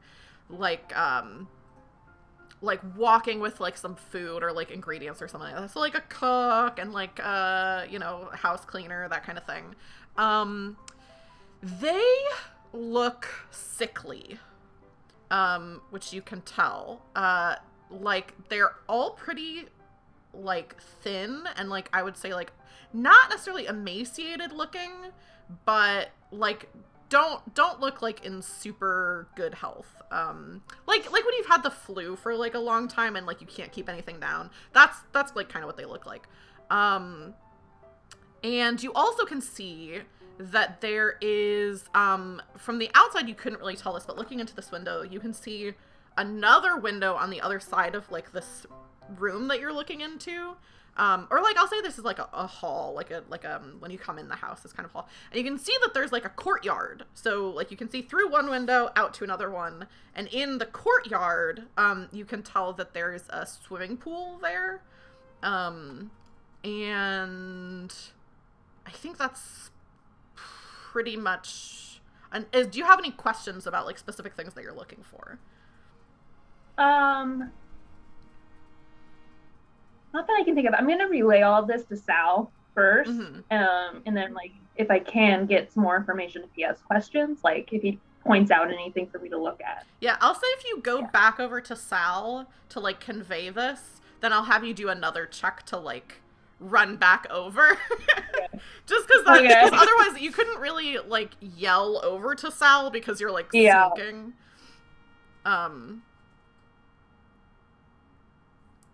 I think the only thing I can think of is like any sort of religious iconography, but I don't know if Sal would think to say that. How many people are in there? Like 2, 3? Yeah, you see like 2 or 3. Like it's not guaranteed that there aren't more, but it's not like you don't see anyone who doesn't look like they're like employees. So it seems like maybe Petrov doesn't have family that lives with him, it's just him. Or, like, you saw the thing that said day sleeper, so, like, there could be other people who are there, they're just not active right now. Yeah, do they seem like they're being quiet, or does it look like they're They being do seem normal? like they're being pretty quiet. They're not like chit-chatting with each other. You're outside, so it's like maybe they're making like some like just cleaning noises and stuff like that, but like you can't really tell, like you can't hear it from outside, which indicates that it's at least a little bit quiet. And then is there anything like on the walls, like paintings, pictures, mirrors? Yes. I think you definitely see, since I said this is kind of like the front entryway that you're mostly looking at. Like, I'm imagining you went around the side, there's a window there, and you can see down the hallway. And the way the house is laid out is like, almost like a series of rooms, like long rooms that go like around, and then the courtyard in the center. So you can pretty much see down this entire like opening hallway. And you do see like this painting of, this man who is very handsome, and actually, let me see, I have this written, who I think you would just assume is probably Petrov, since like it's his house and it's like this big nice painting. So I have my little description written out. Cassius Petrov is a striking-looking man. His jet-black hair is slicked back on the sides, but falls over his forehead a bit in the front. He's got a jawline that could kill a man, a furrowed brow, and a sharp nose. His entire face has a kind of forward momentum. And in the painting, he's wearing a gray pinstripe suit. Okay. Sorry, I'm gonna sneak back to Sal. Cool. Okay. You sneak back. That's what I was gonna ask, so that's perfect. Yeah. He has to like hunch, like he's like getting as flat to the ground as he can. He's so tall, like crawling in the dirt. Yeah. I feel like as Trip is coming up to him, Sal just kind of looks at him, like watches him approach. Yeah. It's just. So I take it you found some people in the house? Yeah, and they don't look like they're well at all. Like they're sick. Like have a stomach bug or something. Okay. Maybe had something bad, like bad food, like food poisoning. Also, this guy is hogging all the water. There's a swimming pool in the backyard or in the courtyard. Yeah, that might be that the desert spring that I heard through the grapevine. Day sleeper, dangerous man. All his staff is looking sick. I don't know about you, but I think we might have a vampire on our hands. Exactly what I was. Okay. Well, we got two options here. We either go and make a ruckus and knock on that door right now, which does give us the advantage of sunlight, or we wait till night, see him in his true form, but we have a few more hours to recoup, to bunker down, as it seems, but he's able to traverse a little bit further. Well, I don't think we should leave JJ out of it. That's a good idea. Why don't we head back to the house? Okay. It's still morning, right? Yeah. This has not taken very much time at all. Okay. All right. It's morning, I would say, or like, definitely before noon.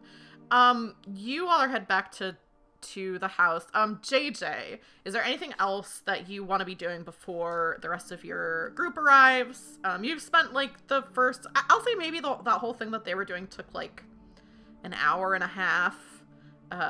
So is there anything else that JJ wants to do? Actually, could I like explore the town a little bit more? Maybe talk to some people who are not Betty Ann and see if they have any relevant information. So you're kind of looking around. Let me see who would be here. I think the main other person who's here because a lot of people are at the mines. A lot of people are not mines, sorry, at the oil field. So they're either there or, like, if they had to work a night shift, might be sleeping. But there is a man who's, like, sitting like outside of his house, who has, like, a big cast on his leg. And then you also see there's a woman who's, like, kind of doing some outdoor work at, like, one of the houses. I think I'll talk to the man with the cast. Yeah. So he's kind of, you come out of Betty's house, you know, taking a little bit of a break from moving stuff around, putting stuff in boxes, and go over, see this man who's kind of, he doesn't have a porch, but he's kind of sitting outside of his house in, like, a chair, as if that would be where a porch would be, you know, like, sitting on your porch. So he's sitting there, and as soon as you walk out, he's kind of looking over at you, and you head over his way, and he says, well, howdy there, stranger. I don't have been a little while since we had a visitor around here who wasn't getting right to work in the oil fields, I'll say. Yeah, that's not for me. Yeah, my cousin Betty Ann. I'm coming to sort of help her get out of town, and I can't help but notice you seem to be a bit under the weather yourself, and I've been hearing some strange things about goings on in the oil fields and in town in general. Well, I guess I was wondering if you had any. Yeah, it's had anything. It's a shame what happened to Henry. He was a good man, trying to make things a little bit better for us around here, but that's the way it goes, it seems. Yeah, and well, I'm laid up right now because I got this injury with my leg. I got a little bit too close to a bit of machinery, I guess. Got out of it a little bit better than old Hank, but Here, there's a lot of that going around.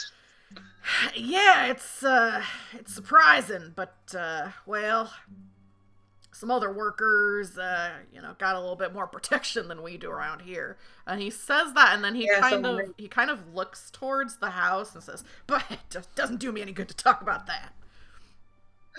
Now, did you say that Henry was trying to make things a little bit better for y'all around here?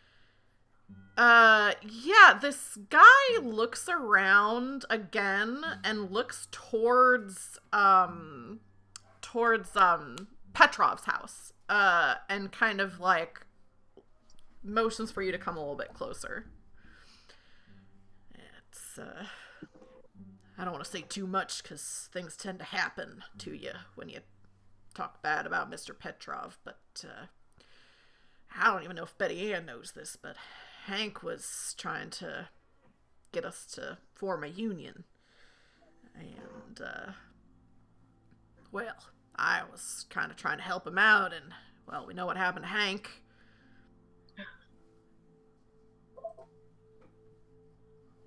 Union-busting vampires!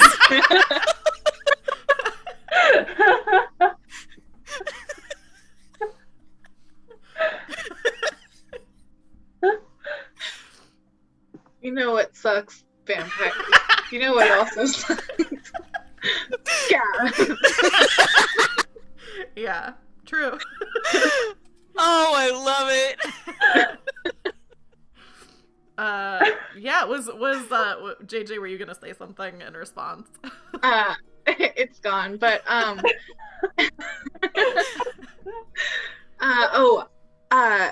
no, and what's this I hear about a cow being drained dry? Is that something you know about? Yeah, he like relaxes more when you say that, like, kind of leans back and he says, yeah, Eddie was bringing back, you know, he goes out once a month to get some cattle, usually like, you know, 4 or 5 every month, because I guess Petrov loves his steaks, I suppose, but goes out, and when he came back this time bringing in some cattle, when he got there in the afternoon, one of them bulls was just dead in the middle of the corral, and yeah, Eddie said completely drained of all blood. That is highly disturbing. Well, guess there must be some kind of monster around these parts. Yeah, I guess it's a good thing we came to town when we did. Um, I think that's all. I'm gonna head back in. My cousin's got a lot of boxes she needs moved around. But I hope you feel better and thank you for your time, sir. Yeah, best of luck to you and Betty Ann. I told her, if it's just me here, so I don't really have use for another bed or a crib or anything like that. And I might be in the same position soon myself, to be honest with you, because I haven't been able to work for a month, and Petrov's telling me I gotta make rent anyway, so maybe once you're done over there, I can convince you to come over here and pack some of my things away. Yeah, I got two friends. I bet I could ask them. Yeah, he tips he's wearing a cowboy hat. He tips it to you.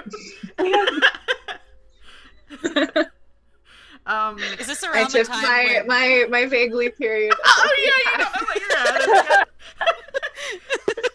I think Goblin, were you gonna ask, is this around the time you get back? Because I think the answer to that Yes, is yes. yeah. You Okay. so you come back over, and I mean, like I said, this is the town's not very big. It's like kind of deserty, so you can see each other like pretty quickly as Sal and Trip come around the corner. You see JJ tipping their hat to a man with a cast. I feel like Sal just kind of speed walks up, like, as well as an old man who got the shit kicked out of him Yeah. the day before can. JJ, you see Sal speed walking over to you. And like Well, skid there's my walking, friends right now. skid walking for Trip is just like regular walking. It's like all leg. Yeah, so it's He's just like taking one step for every 5. oh my gosh, I love that image so much. An Oh, old man like doing his best. And like, Sal is doing everything in his power to match step with Trip. And Trip's like trying to keep step with Sal, so it's like accidentally making it worse for Sal. Oh, I love it. I love it so much. 2 men are barreling towards you, JJ.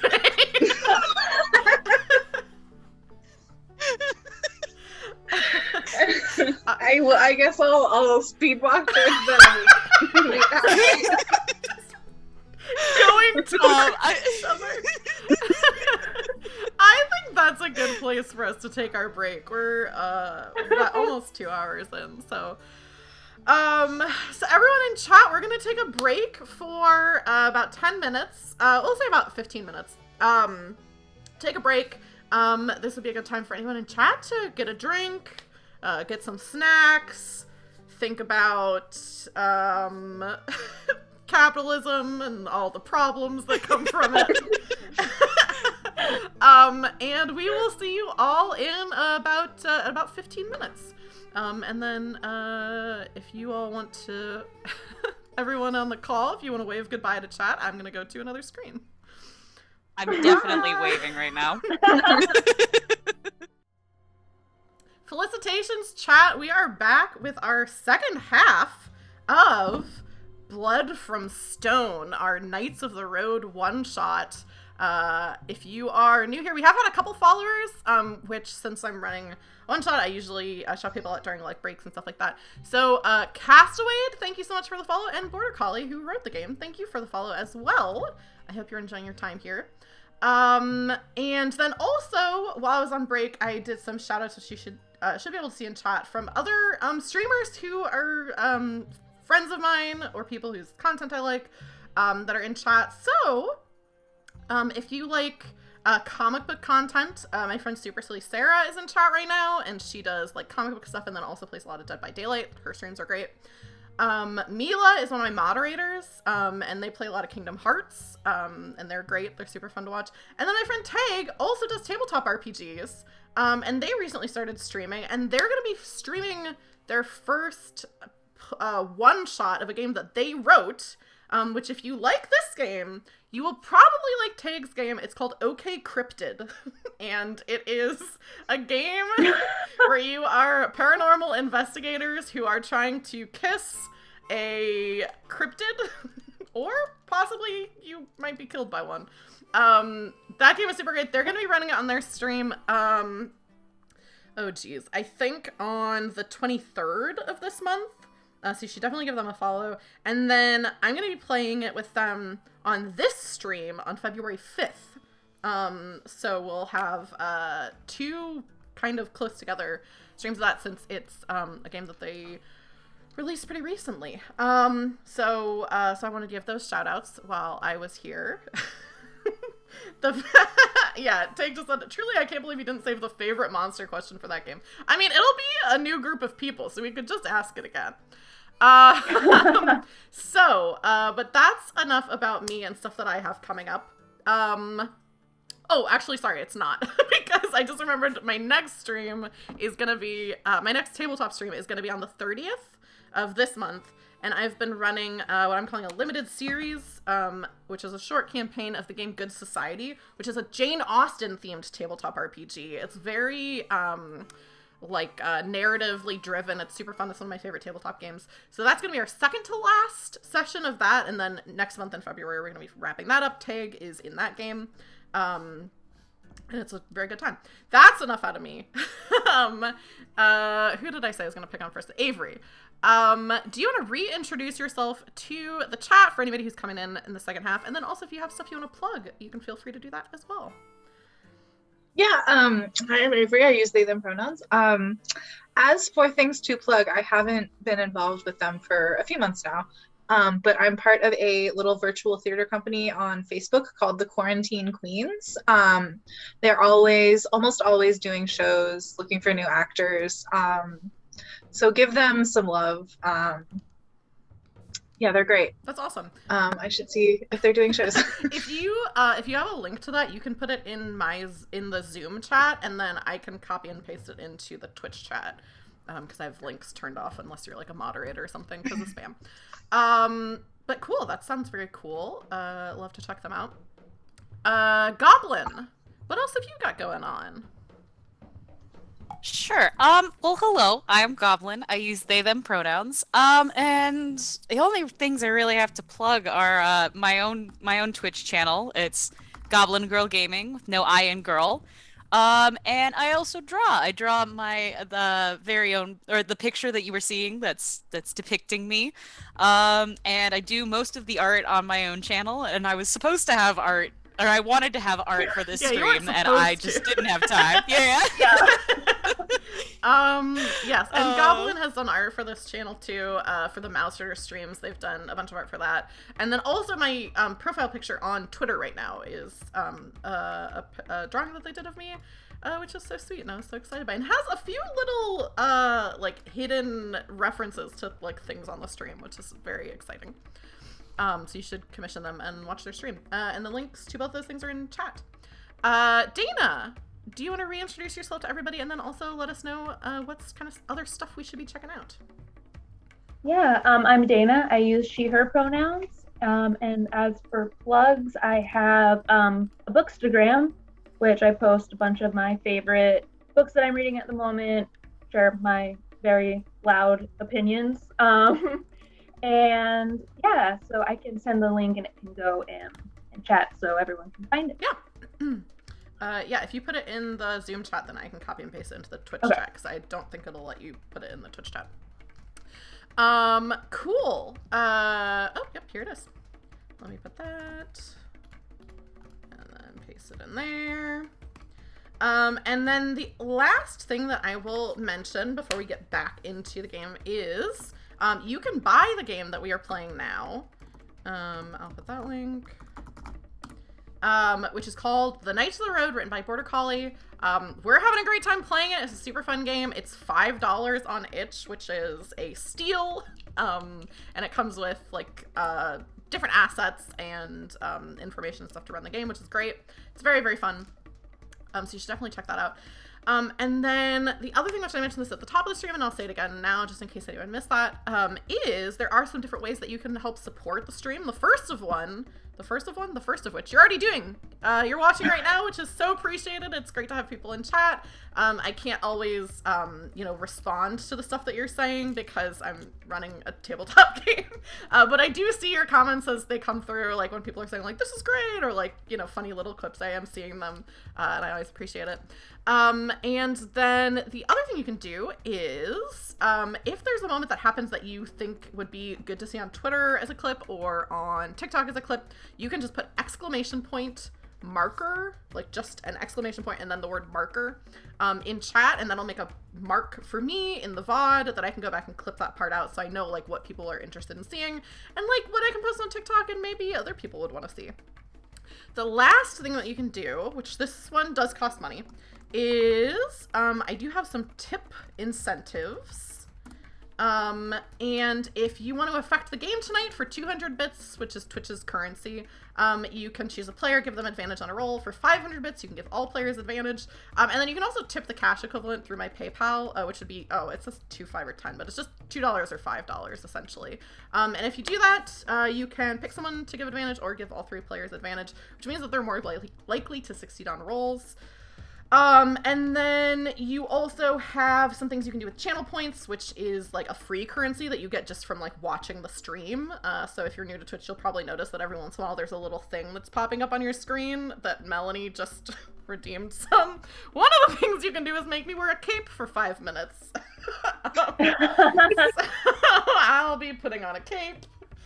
You can also do things like make one of the characters have a silly voice, different things like that, which is totally free. It's just a currency that you get from like watching the stream. That is all I have to say about that. I'll have this on for the next 5 minutes. I love it. Avery's cracking up. Let me set a timer, otherwise I will just leave this on for way too long and then I'll get overheated and sweaty. Let's jump back into the game. With that, so far the players have come to this town in South Prairie called Folsom, where JJ Freckles' cousin is living and requested some help from them and their friends. And they are basically traveling sellswords who go around and fight monsters for people, and then also, other kind of work that you can get paid for. But JJ, Gaptu Sal, and Uptown Trip have discovered since entering Folsom that not everything is as it seems. Things are a little bit weird, a little bit odd, and Trip and Sal have come to the conclusion, and I guess I don't know about JJ, maybe JJ has too, and just they haven't said anything yet, that Cassius Petrov, who is the man who owns the oil mine, or the oil field in this area, and basically the town itself, might very well be a vampire. And where we left off, Sal, JJ, and Uptown Trip were all basically running towards each other to deliver information. So let's get right back in there. As you all, I'll say, don't run into each other, but Play chick. yeah. But yeah, what? Well. Yeah, go ahead. JJ, let's get into the house. We got some words to exchange. I got some words as well. All right, let's get moving. Let's get back in the house. Yeah, are you away from some pariah ears? Yeah, are you headed back to Betty Ann's house? I guess, yeah. Cool. Yeah, I think. You head back over there. She's still, I think she's like probably, here's what I think has happened. Archie is at, I don't know where you all left Archie, which is your dog kind of creature. What was the official name? Like, is Gouger? Yeah, is a side hill mountain gouger. Is what he is. I assume like we left him like at Betty Betty Ann's house? Yeah, so I think she's trying to keep the kids away. Like, he hasn't, like, bit the kids or anything like that, but she's like, you said, like, he's a licker more than a biter, which kind of implies something about this dog. So I think when you come back into the house, she's like, you know, the dog is, like, kind of, like, moseying around as best he can with his uneven legs. He's been going in that one direction. He found a little dirt, like, clod that he's, like, basically trying to just walk around it. You should get him Walks some one tiny way, little like, trying to get the kids. Yeah. The kids are walking Oh, around gosh. behind him as he just walks in a circle, and Betty Ann's like, okay, kids, you should really, you know, I don't know about that creature. Archie's fine, ma'am. He won't go nipping at them youngins. But yeah, you can, if you want to, like, go up into, like, probably, like, Betty's bedroom. If you want to have someplace private to talk, you can go up there. Yeah, what do you all want to talk about? Well, you might have heard differently, JJ, but it's our reckoning that we got ourselves a vampire on our hands. Yeah, I was thinking vampire too. Okay, all right. Right after y'all left, Betty Ann told me there was something strange happening out in the field where a cow had been entirely drained of blood. But what's making y'all think vampire? Well, Trip, you want to tell us what we that code we found out by the house? Yeah, we found some hobo code written on one of the pillars outside of Cassius' house. One of which said "dangerous man," which right off the bat I think we all kind of knew. The other one said, let me look at my notes. They keep quiet, which Sal mentioned is like really old. That's why he knew it, not me. Call me old son. There's either old people sleeping in there, you know, or kids, but I don't think it's kids because he doesn't have kids. And who sleeps during the day in this town, really? You know? And then I looked through one of the windows, and there were a lot of sick-looking people walking around in there, like servants. Mm-hmm. Mm-hmm. They did not look good at all. Like, stomach bug sick. Mm. And he has a lot of cows, which is odd because there's not a lot of cows or any living animal, like, in this town. I was thinking, well, if he's got black servants and stuff, what is he doing feeding on a whole cow? I think there's also some potential. That man with the cast I was talking to, he told me Betty Ann's husband was actually trying to unionize, and the man with the cast was sort of helping him out, and he, not too long after, got himself a little accident with a piece of machinery. Well, that don't sit right with me. No. Did you? Okay. I'm guessing you didn't see. Sorry, what was his name? Cassius Petrov. Yeah. Cassius Petrov. I didn't see nothing. That was Trip who was crawling all up to the window. What'd you say, Trip? I saw a picture of him. But no, I didn't see him. Okay. So, the way I see it, we got two courses of action.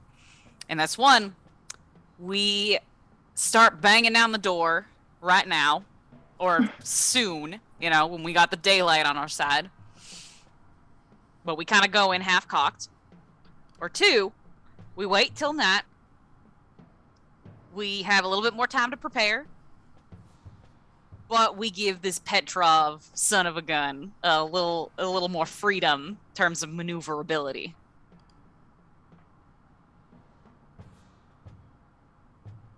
Well, do we know it's just him that's the vampire? I mean, are there any other kind of creatures that his servants could be? If he's feeding on them. See, here's what I'm thinking. I'm thinking that this guy, he may not be the kindest to his workers, but he tries not to immediately feed off of them. You know, he's still got to have some people around to take care of his big old fancy house. So I'm thinking that he keeps around the help. Number one, keep the house clean. Number two, he gets a little more hungry, works his way through them cows a little faster than he should. So he has to wait till his next shipment. Servants are right there. He can definitely get subsist off of them till the next shipment of cows comes through. But he's getting sloppy since Eddie found one of the cows. All That's drained. true. That's very true. I'm wondering if this all this talk of a union is shaking him up a little, making him get a little sloppy. Yeah, that's what I was thinking.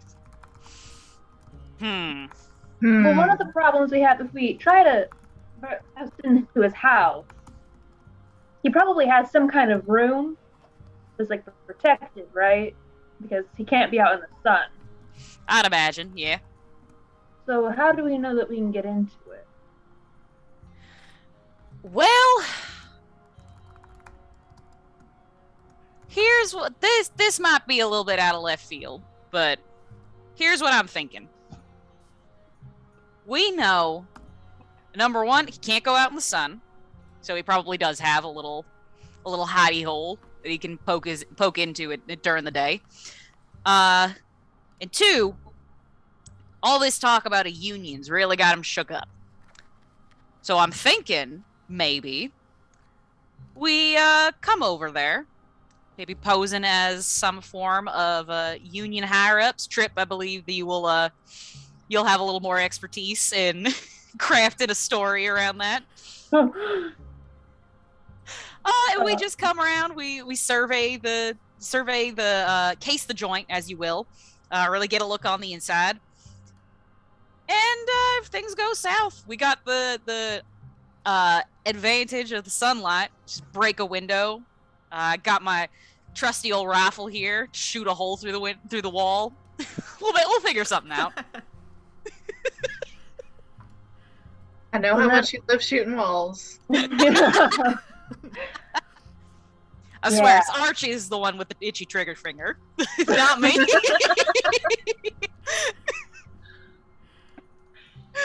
He has his own gun. He keeps stealing mine.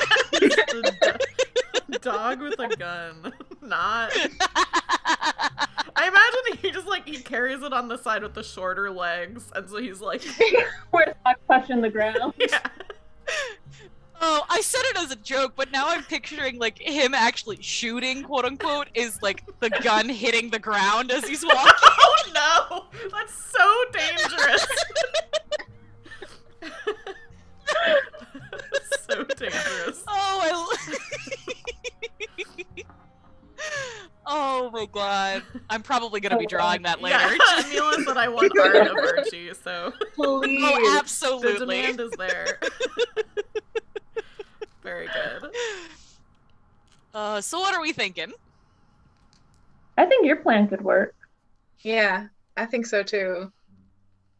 I want to see this vampire real threatened by the presence of a union. So, I think we can accomplish that. And Hell yeah. get rid of him before we kill him. I mean, all right. Trip, what can you tell us about just anything you know about unions and any jargon that we can throw around to kind of spook this guy? Well, you see, I didn't really pay attention in the union meetings most of the time. My union was 5 people, so I mean, they get real mad and real scared when you say you're gonna sue them once you become a union. If I pay you off, just complain about numbers and say you're not gonna work. That also really gets them upset. Also, maybe throw around rumors that things are gonna get vandalized, by people, unhappy employees.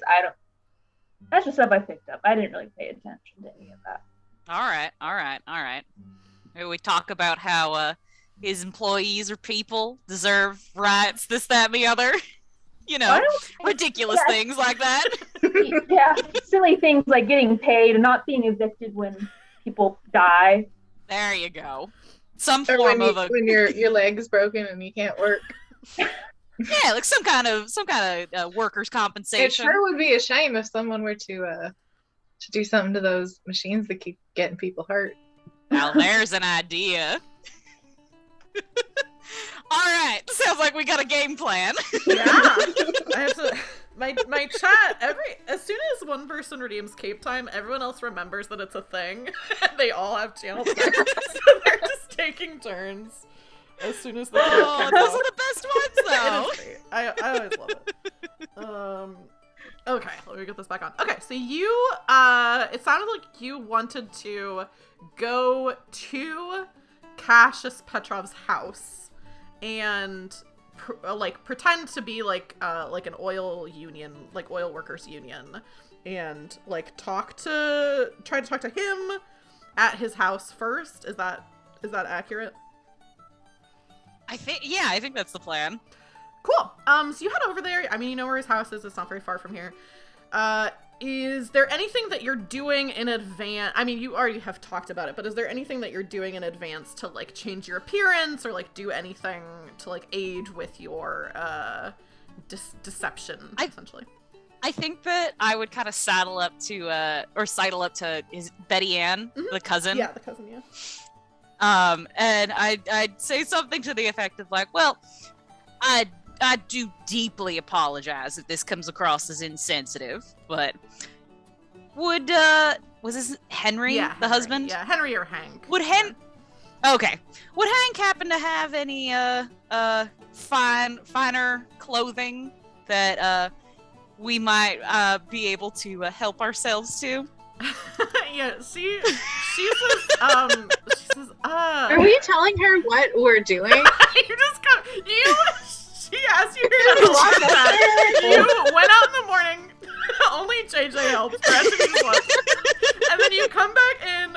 She's scared that your dog is gonna bite her kids. You were just like, he's not. Went upstairs to her room. Come tramping back downstairs, and Sal is like, does your husband have any nice clothes we could wear? So well, when you put it like that, she's a little taken aback, but she doesn't look like mad or anything. She just kind of looks a little bit confused, and she's like, well, Hank. Oh, I forgot to reset the timer. She's like, well, Hank he does have one set of nicer clothes that he would use for, you know, meetings or whatever. Not that he's had much use for it nowadays, but I suppose Trip, you're probably about Hank's size. You could probably fit into him. All right. Can I ask what the reasoning is?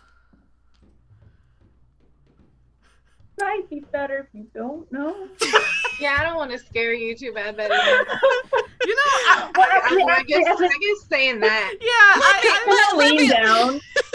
I'm gonna lean down and like whisper Sal and JJ's ears. Be like, should we tell her though so she can get the kids out of here if something happens? Oh yeah. I'm gonna roll. Let me put it to you. I mean, but I'm gonna roll she to can see leave if and she that's fine. But then what about the whole whole town? Okay, she doesn't hear you say that, but when you say like we don't want to scare you, before Trip like leans over and is talking, she does say that actually just that alone actually is kind of a frightening thing to hear. Yeah, I thought of that as I was saying it. I'm sorry. But you two huddle. Here, Betty Ann. Yeah. Betty Ann. Let me put it to you this way. We aim to be continuing some of the work that your fine husband was putting into motion. The oil just fields? Just give this little. You're going to work in the oil fields? I don't think she knows about the union. Yes, the oil field. Yes, yeah. You don't really need to wear The fine oil clothing fields. to go work in. I mean, it's kind of actually not a good idea to wear. I mean, we're going up to this Petrov character and trying to ask him for a job. Oh, I see. Probably look the best. I see. Okay, Put your best foot forward. Mhm. I can't believe that works. She Chris nods. is a bad liar, so he's just like, She goes upstairs and then comes back. I think she goes upstairs to get like the clothes. And while she's up there, Trip, if you had something you wanted to say in the huddle, she's not nearby to overhear you. oh, no, we don't want her. I don't want her to get hurt because like they can track her back, trace her back to you, or trace her. You know, they can figure out she's related to you. How you know? Here, let's think about this. So we've got, we're going over and we're talking to him now. We're gonna try and give him a little bit of a scare. It's still bright as day out there. Like he's still got the sun to worry about. If things go south, then we'll get back here and we'll tell Betty Ann and the kids to get the hell out of Dodge. Possible he won't even come to the door. You know? Yeah, that too. That is very much a possibility. But see, as long as though we can still do like the whole speech about the unions, maybe he'll overhear and then come looking for us. Because if he sent people to break Well, that if we do guy's that, then leg, we better get Betty Ann and these kids out of here. yeah. Because I mean, he sent people to break that guy's leg, or he broke that guy's leg, or something Well, happened. he killed Hank. And he killed Hank. And So who knows how many other people? yeah. That's true.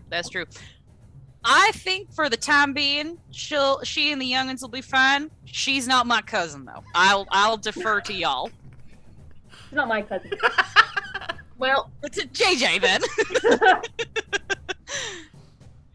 I don't know. I was thinking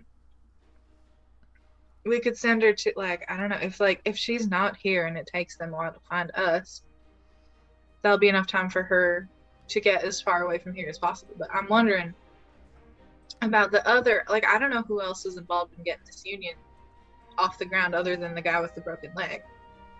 I'm a little worried about them too. So I think Betty Ann and her kids, maybe not now, but at least at some point, should get out of town. And the guy with the broken leg. And the guy with the broken leg. Well, why don't, for the time being, we direct Betty Ann and the kids over to did we catch the guy's name with the broken leg? I don't think I ever asked so, what his yeah. name was. I'll say Okay, that's all right. probably just an oversight because he probably would have introduced himself. His name was Lewis. Lewis. Okay. Why don't we get Betty Ann and the youngins over to Lewis? I'll leave Archie to protect him as much as he can. Oh my god, this dog. Don't make sure he doesn't have your gun. Of course, I'm bringing my gun. Are you kidding me? He doesn't have his gun. He has his own gun. Oh, he does have his own gun. Sounds like absolutely Make I'm sure, taking my make gun. sure to leave the dog with his gun. Dude, that's That's when I think when you say don't leave the dog with the gun, that's when Betty Ann comes back downstairs and says, "That dog has a gun?" No. That would be reckless. Who do you think we are, Betty Ann? That would be reckless. I must have misunderstood. Here's Hank's clothes. And you can get yourself changed, I suppose, back up in the bedroom or wherever you'd like to. And I guess I'll wait around here, get some stuff packed up, while you're all applying for the job.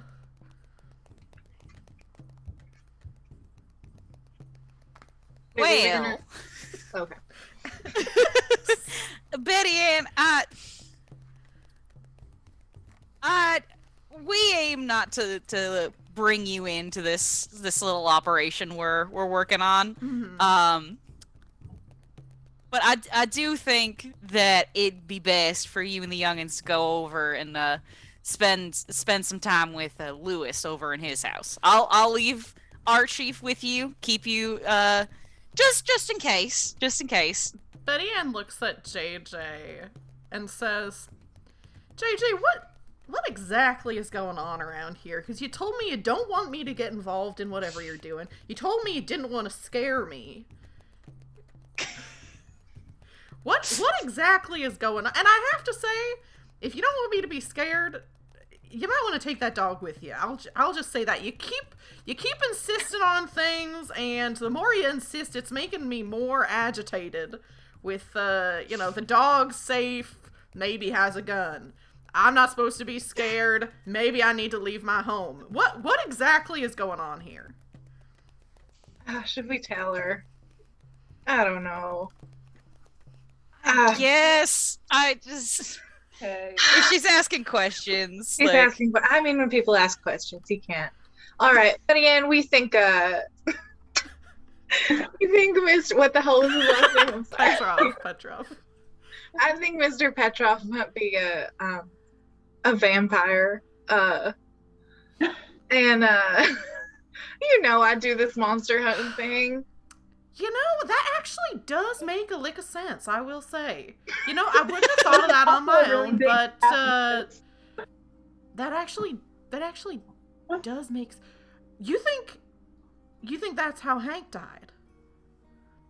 Yeah, we do. And I heard from Lewis, the man with the broken leg, that Hank was trying to start a union down here. Which is I can't believe he went ahead. Real admirable. Hank was a real good man, and we're gonna torch this some bit. She says, "Kids, go run chase that dog out there." The kids go out, and she says, They're running. Yeah, they're running just around in a circle, and she says, "JJ, if what you're saying is true, and Mr. Petrov is the reason my husband's dead, I want you to kill that fucker." That's the intent, ma'am. She gathers she goes back out to the kids and takes them and Archie over to... I think she maybe gets together some food or something and, goes over to Lewis's house to be oh, hey, you're laid up, we're gonna bring you something, the kids can, cheer you up, and they go over to his house. I'm picturing if we do decide to leave Archie with them, since he has the lopsided legs, he wouldn't be much use on the flat ground. However, usually these houses have slanted roofs. Yes, absolutely. So he's standing on the roof, keeping guard over the house. Yeah, that's very good. But now I'm thinking about the person placing the dog. Yeah. We're not gonna get we're not gonna get caught up in that. A bug and you hold the cat up. Yeah. I genuinely think that the ease that Archie does that, gets up onto the roof, makes you guys think that I've done this before. I've used him as protection in this exact same way. Yeah. It's very good. Archie's up on the roof, and Trip, you're wearing this nice suit. I mean, it's not that it's somebody's Henry was not a person who this probably isn't even a suit. It's probably just a nice pants that aren't too torn and dirty, and a shirt that's ironed and not too dirty. Each time there's a wrinkle, Trip tries to fix it. Yeah. Because he feels bad that he's getting it dirty. Yeah. Oh, no. It's very sweet. They're not his clothes. Yeah. So yeah, you make your way over to the town. I'm gonna take this cape off, but I'm sure someone else is gonna redeem cape time as soon as I do. So you head over to Mr. Petrov's house. And who's knocking on the door, if that is what you're planning to do? Probably the guy in the nice not suit. Yeah. The nice clothes. Okay. Trip will go up and knock. Yeah. You knock on the door, and somebody comes to the door, opens it, is one of the servants that you saw earlier. So kind of pale, looking, I think probably like an older man, maybe. Not as old as Sal, but like probably like 50s maybe. I guess I don't know how old Sal is. I was imagining Sal as being a little bit older. So comes to the door and says, sorry, weren't expecting company. What can I do for you three folks? Hello. Like, he has his wide brim hat like in his hands. Yeah. Do you have time in your day to talk about union? I'm sorry. I'm not the. I think you're looking for Mr. Pedroff. I'm just one of his employees. He's not available right now. I could have sworn. I mean, the way you look like such an important person. the painting of Cassius is like right behind this guy. Trip's like sweating. Well, that's okay. I just heard some very concerning things from the people in this town. I'm very interested in helping build local unions and getting those unions connected to the bigger unions in the cities, and heard some frightful tales about how people are treated in this town. And I feel like your employer might want to know that unions not only protect the workers, they also protect the bosses. I have to admit, I'm not really familiar with that aspect of the union work. I can pass your message along to Mr. Petrov. He tends to do most of his business in the evening. What was your name, so I can let him know who came to call? Trip's gonna look over his shoulder and look at Sal like, do I give him my name? I think that Sal would say, did we catch Henry's last name? I didn't give Henry a last name to be. None of. Think back. Yeah. I guess I've been thinking about. This is not a good last name, but I've been thinking about Music Man. So I guess his last name is gonna be Hill. His name's Henry Hill. Oh, it's Hill. Oh, Hill. Yeah. I think Sal would cut in and be like, "Oh, this is Henry Hill, sir," and I'm. Fuck. I have to think of something. This is Sheldon. Tooth. Sheldon Tooth.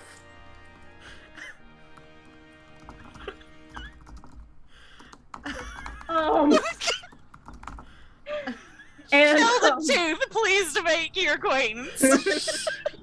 Sheldon Tooth. So wait, Oh, Sal, what did you say your name? You said your name was did you say your name was Henry Hill, or you said a different first name? I was introducing Trip as Henry Hill. That was my intent. Oh, but then Trip said that his name was. Ah, yes. Wait, I'm so confused Sal. right now. Good, that's the plan. You're interesting. So it's working, is what you're telling us. Yeah. So Trip is saying that Trip's name is Sheldon Tooth, or Trip is saying that Sal's name is Sheldon Trip was Tooth? saying that Sal's name is Sheldon Tooth. Okay, yes. Okay. Sal introduced. So you said. Because Sal introduced Trip. Okay, so you're calling Trip the name of a dead person, a known dead person, Yeah. and then you're calling Sal. Oh my god, he's so bad. Sheldon Tooth. When you say Henry Hill, the employee looks like kind of like freaked out and says, "Oh, are you?" There was a Henry Hill who lived here for a while. Are you any relation? Again, look at Sal. I don't know. I don't know. Certainly seem to be a lot of Henry Hills around here. Trip is so out of his depth right now. I mean, there was just one. This is- There was one Henry Hill who was around here, and now there's a second. Well, Henry Hill's a bit of a common name, wouldn't you say? That's true. That's true. Well, and where were you folks? Did you know staying? I'm Silence. smells good, but he's not that good. What did you say your name was, my good man? Yes, my name. my name is Joe. My name is Sheldon too. Joe Fishhog. Joe Fishhog, it's a pleasure. Sheldon too. Yes. So Sheldon too. Sorry, where did you say you were staying? Oh well, that's not important. We're only here for a few days. We're Hey, you just can just passing through. You can just find us walking around. Okay, well, if you were wanting to speak to Mr. Petrov, it's maybe gonna be a bit hard for him to get in touch, but I'll tell him to look around for 3 folks who are walking around. Mr. Mr. Fishhog, I wasn't sure if you were aware, but you know, the oil union also extends to the help around the house, as it were. You know, you would be included in that union as well. Well, Get all the different benefits. I've heard there's benefits and costs to be had with the union, but I'll pass your message along to Mr. Petrov. See what I can do. Could I try to look past Mr. Fishhog and like see if I can get like a better angle? Yeah. Roll me a sense house check. I will say this is another one where if you fail it, there might be some consequences. I pass. Okay. You see, now that you're kind of looking around, you have a different angle, so you can like see down a different like side of the house than you really could before. Mm-hmm. Here's what I think you see. Someone walks behind Joe. What did I say his name was? Fishhog. Fishhog. Joe Fishhog. Mila in chat supplied Fishhog. Walks behind, I think the woman that you saw earlier, who was like cooking and stuff like that, walks behind, like kind of is looking at you all, and I think because she's kind of like keeping an eye on you, she goes down into this other room that like before the door was closed so you couldn't see. She leaves it open so that she can still see and hear what's going on. And you see what she's doing is she's carrying some like, some kind of like sack of like, you can't see what's in it, but like food or something presumably. She opens a cellar, like cellar doors, like double doors, and kind of is watching you, goes down, closes the door behind her. So you can see there is a basement.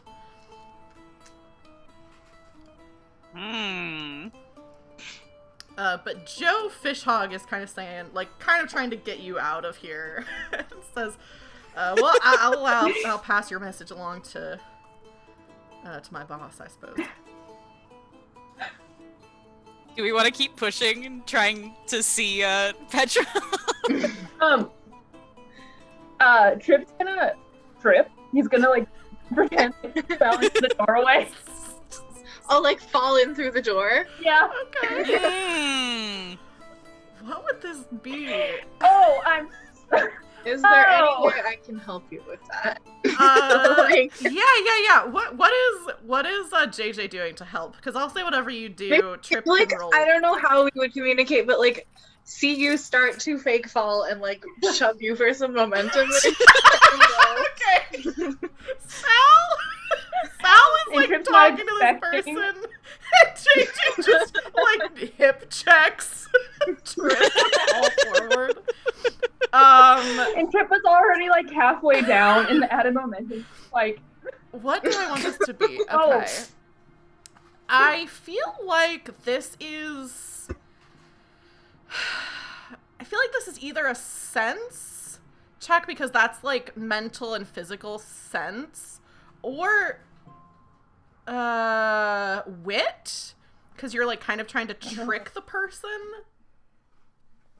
okay. And I'll say, Trip, you can have advantage because that's pure shenanigans that JJ just shoves you. But Trip, you can have advantage on what are you trying to accomplish? You're trying to like just get into the house. So I think what Trip is thinking is like maybe get a little bit further into the house. What he's hoping is he's gonna like bleed a little bit and like kind of draw out. the vampire. Okay. We should have come here all bleeding a little bit. That's what we should have done. And like making a little bit too much noise, so it pisses him A off. little bit. Yeah, so what you're trying to do is you're trying to lure out Petrov. Yeah, Yeah. or like make enough of a commotion that like he gets pissed off and wants to try to find us later. Okay. Yeah, so go ahead. I think this would be either wit or sense. To fall. Do I need to roll down. anything? No, you don't need to roll anything. You're just Okay. giving, Do I get to pick which one it is? yeah, you can pick which one. Okay, God. Okay. And you can roll with advantage. So you roll 2 and take the higher, or take the lower number, sorry. Okay. So I succeeded. Okay. So you fall down. Woo! Yeah, you fall down. You cut yourself, like, somehow a little bit, but don't. I was gonna have you take, like, actual damage if you failed on the roll, because you were trying to hurt yourself. But I think you managed to, like, cut yourself just, like, a little bit and fall down. Like get like cuts on my hands. Yeah. Get a splinter. Yeah. Oh, yeah, that's good. You get, like, a splinter. Like, you maybe, like, see something, like, sticking up a little bit, like, out of the ground, and you're like, oh, okay. Or, like, maybe a piece of wood, like, on the door frame, and you, like, kind of fall into it and fall down. Joe Fishhog immediately, like, grabs you by, like, the back of... I don't think he can fully pick you up because you're, like, pretty... Like, you're tall and brawny, but, like, grabs you by, like, the back of your shirt, this nice shirt that you're wearing, and says, all right, I think we've had about enough. But, Trip, you do leave, like, a little smear of blood. Rub it on the door. Yeah. you leave a smear of your blood on the door frame, and Joe Fishhog does not notice. But is like, you need to move on. Like, I think it's about time y'all headed out. Bye. Have a good day. Slams the door shut. I think that went really well. It's certainly could have gone worse. I'm not good at lying. Held in tooth? No, I'm not good at lying.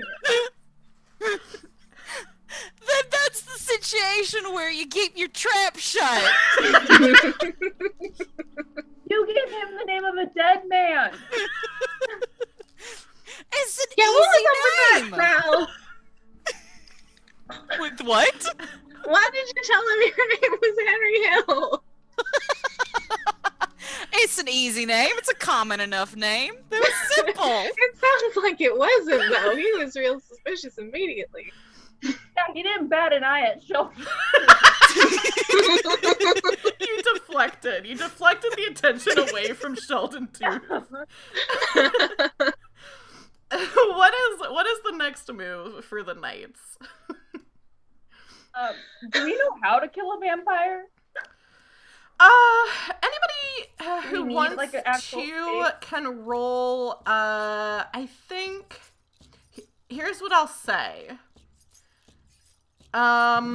Actually, I will say one of you can roll wit, and I'll say it can be with advantage, but I don't think all 3 of you would have had firsthand knowledge of a werewolf, so I think one of you can roll wit with advantage.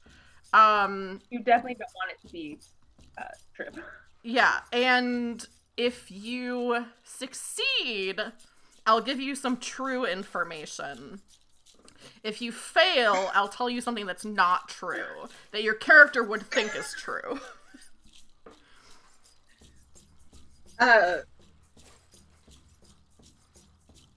So whoever wants to Should I do roll, it? whoever wants to roll wit, you can roll with advantage because you're all kind of, instead of having you all roll once, I'll let one of you roll with advantage. And I think I have decent wits. I got you too. Okay, I don't know. I'm down to roll, but if somebody else wants to roll, go for it. I'm gonna give it to one of you because Trip doesn't. you don't want Trip. I can do it. I feel good about this. Cool. Alright. And if not, we'll get to hear some bullshit, and that's all. That's always a good time. Yeah. Okay, I got 2 10s, and my wit is 15. So Okay, nice. Nice. So that works out for you. Okay, so I think the first thing you think is, hang on, let me scroll down to the actual, thing on here. Oops, I scrolled past it somehow. Because I'll give you a piece of information from this, and then I'll give you another piece of information that's just something that I am thinking in my brain. So, you know that vampires have to sleep in their coffin during the day. So if you could keep the vampire, like, out of, like, from getting to the coffin, like, in the morning or something like that, that seems like it would be, like, possibly enough to at least weaken him or destroy him. Also, I think, JJ, this occurs to you, if you could figure out a way to turn that swimming pool into holy water. That seems like it would do, you know, it's up to JJ whether you think that's, like, a real thing or not, but, like, you're like, vampires... It's worth a shot. Yeah, vampires generally are not a fan of holy water. At least from what you've heard. Out of curiosity, what was the false information? Yes, I was just please. gonna make something up, I don't know. I didn't... Okay. I was gonna cover that ground when... Do you want Sal to think something that's not true, just for fun? That is exactly what I was thinking. Sal, what do you think? You think... I'm trying to think of a weakness that you would think of a vampire. You're kind of... Sal's, like, kind of confused, I think, and so you're like, oh, I think there's, like, something with onions that you're like, they don't like good cooking or something, because you're thinking of, like, the garlic thing, but you're, like, kind of confused, so you're like, oh, yeah, like, vampires, like, they eat very, like, unflavored food, and they don't like onions. Oh, I love that. All right, yeah, let's do it. Cool. So we fill the pool with holy water and throw and onions. So if you Do we know if your cousin has any onions in the pantry? Wait, what? Sorry, Trip, what were you push saying? the vampire in the pool, he drowns. Right? Trip's like only half getting the holy water. You said if you throw him in the swimming pool, he drowns. Well, yeah. We might as well, cover all the bases and make sure that water he's drowning in is holy water, No, y'all vampires don't like holy water. No, exactly. Is that... Wait, I might have misheard something. I don't know. He might actually drown, but I was imagining sort of a bit of an like he sort of goes up in flames. I don't know. I've never put a vampire in a pool of holy water before. But Been a good 20 years since I've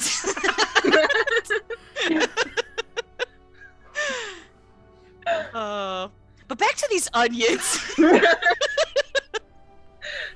I feel like Trip would help. Scrum. What did you say, Dana? Oh, I feel like Trip would try to help and like put onions himself. Are you back at the... I'm assuming you're back at the house. Like, you're talking Yeah. about... Oh, yeah. Yeah. We're having this conversation outside. Yeah. So you're trying to Cassius's give house. Sal some onions, looking around the house. Oh, see, actually, that is another reason why I said Henry Hill, is because he's gonna hear about it, and he says that he's got these 3 people running around, but he hears Henry Hill. This is the first house he's gonna check. No, yeah. Yeah, Okay. so we can like toss some onions on the floor. Hopefully Betty Ann won't mind. Betty Ann won't be in this house for too much longer. So. I Yeah. mean, hey, we get them to unionize afterwards. Do like a good employee-owned type steam. Yeah, you kill the boss so that the employees can own And the take business. over. Yeah, so what are your I do feel like... what is... Oh, Oh, sorry, Avery, go ahead. I was just gonna make a dumb joke. Well, go for it. Sorry, I didn't mean to cut you off. I was just gonna say, I feel like if we left an onion on the floor, they wouldn't give her security deposit. Probably true. probably some kind of sheets or something we can put down so we can make clean up a little easier, you know? Wait, Sheets at least can be washed. Do we want to lure him to Betty Ann's house, or do we want to try to kill him in his house? That's a good question. Just try to keep him busy until like the sun comes up too. Like JJ said. Yeah. So I'm thinking he already has the name Henry Hill, and you know he's coming to the house. Our plan is just to keep him busy for the night so we can sneak in and like seal his whatchamacallit, his little sleeping hole. Why don't we try and just, try and set up some things to keep him busy around here, try and keep him in this house for as long as we can. Yeah. Me? Oh, go ahead. Sorry, Dana, I didn't mean to interrupt you. Oh, no, I was saying. Yeah, so what kind of, if that's the plan, what kind of stuff do you want to do around the house? Are you leaving someone here to keep him busy at the house? Or what's the general idea? Well, I'm thinking that at least we should probably, if we want to go for the whole holy water situation, we might want to go around and see if we can find some a man of the cloth. Try and find a holy person, or a person with holy persuasion. Consecrate the water. You know what we could do? We could. I hope if he uses that pool regularly, we could just bless the water and then wait until the next time he goes swimming. That's enough. Well, we've already gave him the name of Henry Hill. We know he's coming here. But we could. Oh, never mind. If we could try to trick him into drinking it tonight and have this water blessed, if he uses the pool regularly, he's gonna be fucked one of these days. Absolutely. But in terms of things we can do here now in the present. Trip, what did you say? I was like, we could trick him into drinking the holy water. Nice. Well, to get this holy water on hand, we're gonna need to find a holy person. I don't know about y'all, but it's been a minute since I've been to church. Oh yeah. I have to find somebody to actually consecrate this water. So why don't I don't know. Either y'all what's the word I'm looking for? Either of y'all particularly good at conversating? Trip just shakes his head. Well, yeah. Also, how it went the last time. Yeah, do you want to switch off the nice clothes to someone else to go look? He gets undressed and he just just tosses everybody else's clothes. Yeah, Trip or Sal, do either of you want to wear Hank's clothes? Or not Trip, sorry, JJ or Sal.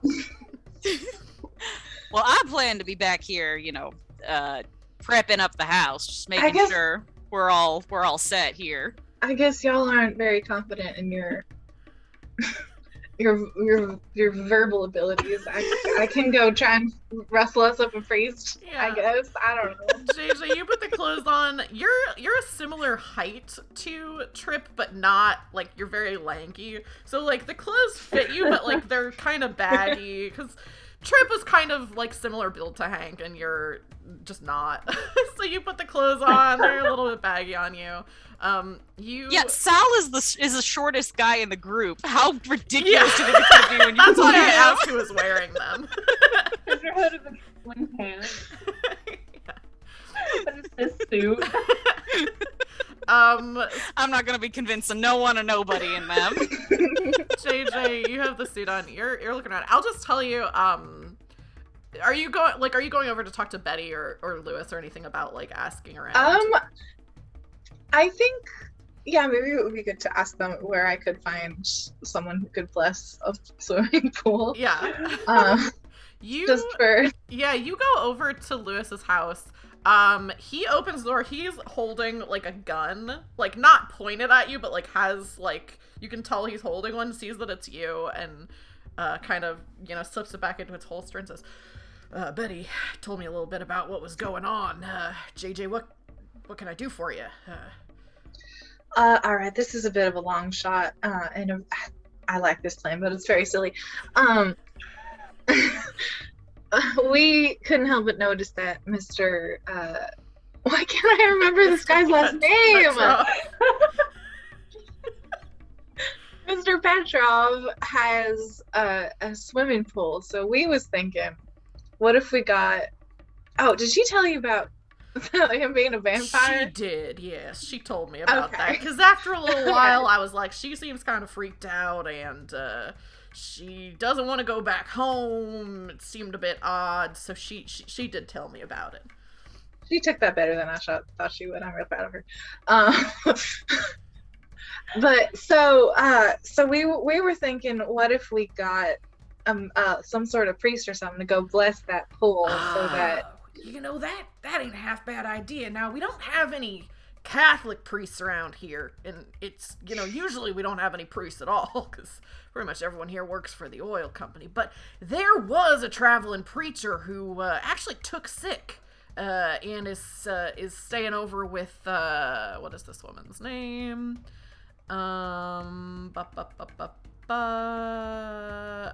Marion, says, staying over with Marion.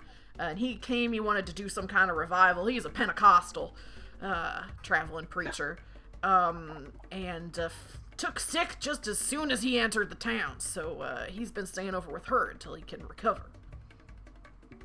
Do you think he's in a fit state to do some holy work for me? I don't know that much about it. I thought the holy water thing was kind of a Catholic thing, but I mean, maybe anyone of a holy persuasion can bless I don't know. I'm gonna run back to my friends and tell them about that and then see how we want to proceed. Yeah. Because if this might not work, then there's other things we should discuss. Yeah, well, why don't we treat this like a sort of a Hail Mary of sorts? Not... That just came out of my mouth. I did not plan that pun. I think the best puns are unplanned. Yeah. They are. They truly are. But why don't we leave that as a sort of a last resort? You know, right. We'll do our best to get it done, but if it don't happen, it don't happen. So plan A is to keep him busy until the sun comes up. Plan B is to toss him in the pool. Yes, in so many words. Okay. I think the plan is to distract him at the house while someone else sneaks in and seals his sleeping hole. I love that you're just. I love calling it a sleeping hole. I don't know. I genuinely can't remember the word, and it's driving me crazy. Basement? Coffin? No, his like the oh like my a god, cellar? what they like the actual thing that they coffin. sleep in. Coffin. Coffin. Yeah. Thank you. Yeah. Keeps calling it the sleeping hole, but I do like the sleeping hole. Seal up Is that what Gaptooth saw? Is that what he thinks coffins are called? Or just in relation does to When now? you die, you go into the sleeping You know, hole. it's not wrong. Now that I think about it, not a bad piece of lingo. You're gonna look him in the eye and tell him that he's The sleeping hole. Cool. Okay, so Sal, it sounds like you wanted to stay at the house and try to, like, I don't know what you mean by get the house ready, but do something I to am the like house. hanging up slices of onion by string. where you put like the bucket of water on the Except it's all onions. Yeah. Very good, very good. I think Tribble helped Sal. if JJ wants to go try to like convince The pastor, the The preacher. the sleeping hole, or convince. Yeah.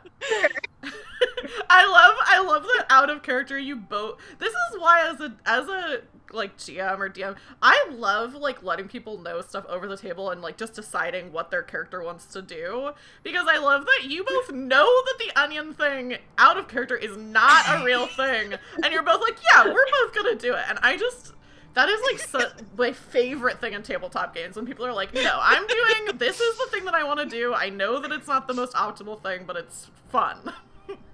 It's what my character would do. Do you think it's not going to slow him down a little bit? Yeah, it's gonna make him cry at least. At the very least. You two are cutting up onions, putting them in a bucket, hanging them around. JJ, you Just throwing onions at this guy. onions everywhere. JJ, you Lewis tells you where, you know, the house is that you want to go to. So you head over to Marion's house. And there's so many things where it's just someone knocking on a door. in this one shot, you knock on the door. This woman comes to the door. She's pretty like wiry, and kind of looks at you out of the corner, like side eyes you a little bit, and says, "You're staying over with Betty Ann?" Yeah, she's my cousin. I have a bit of an odd request. I hear there's a bit of a preacher here staying with you. There is. I have a bit of an odd question for you. What's up? Are those Hank's clothes that you're wearing? They are. Yeah. We wanted to look nice. You know, You know. better to make use of them. Lord knows that poor Hank's not using them anymore. Oh yeah, poor Hank. Yes, poor Hank. Now the preacher, Poor please. Hank, leave me to the preacher. She says, yeah, did you, there's a preacher here. His name is, I keep acting like I keep looking at my notes and it sounds like I'm just making something up, but some of these names I do have. I just can't find them on my page. She says his name's Robert McPherson, and he came into town to, try to stage some kind of revival, but as soon as he came into town, took awful sick. So he's staying here with me until he, you know, perks up a little bit. Well, I hope he... Now, do you think he's in... Oh, right. I guess I should ask him these... Would you mind if I saw him? Ma'am, I'm so sorry. I suppose if you're kin of Betty Ann, you can come right in. She lets you in the house. And I think the pastor is just on the couch. Like, this house is like the exact same layout as Betty Ann's house. So there's like the bedrooms upstairs, and then this guy is on the couch. And he's actually they don't have kids, so he would be up in the second bedroom because the layouts are the same. So she takes you upstairs. He's in a bedroom upstairs. And the windows are drawn. And you know, he doesn't look like deathly ill. But it doesn't look very good as you come in. He's awake. And Marion says, Mr. McPherson, there's a guest who wanted to speak with you. And he says, all right, I'll try to make myself presentable, and kind of like try he's like super sweaty, so he like pushes his hair back. He's like kind of a balding guy in his 40s. He's a very ruddy complexion. Even as sick, he like looks pretty like very pink face. Sits up a little bit and says, I'm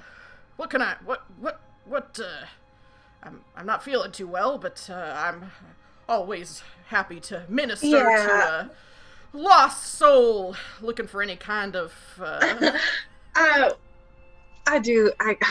alright, this is you're gonna think I'm crazy. Oh, maybe you won't, I don't know. I am in a bit of a situation here. It has come to my attention that Mr. Petrov, the boss of this town, is a bit of a creature of the night. And my friends and I... more straight, and he says, "You talking about vampire. Yeah!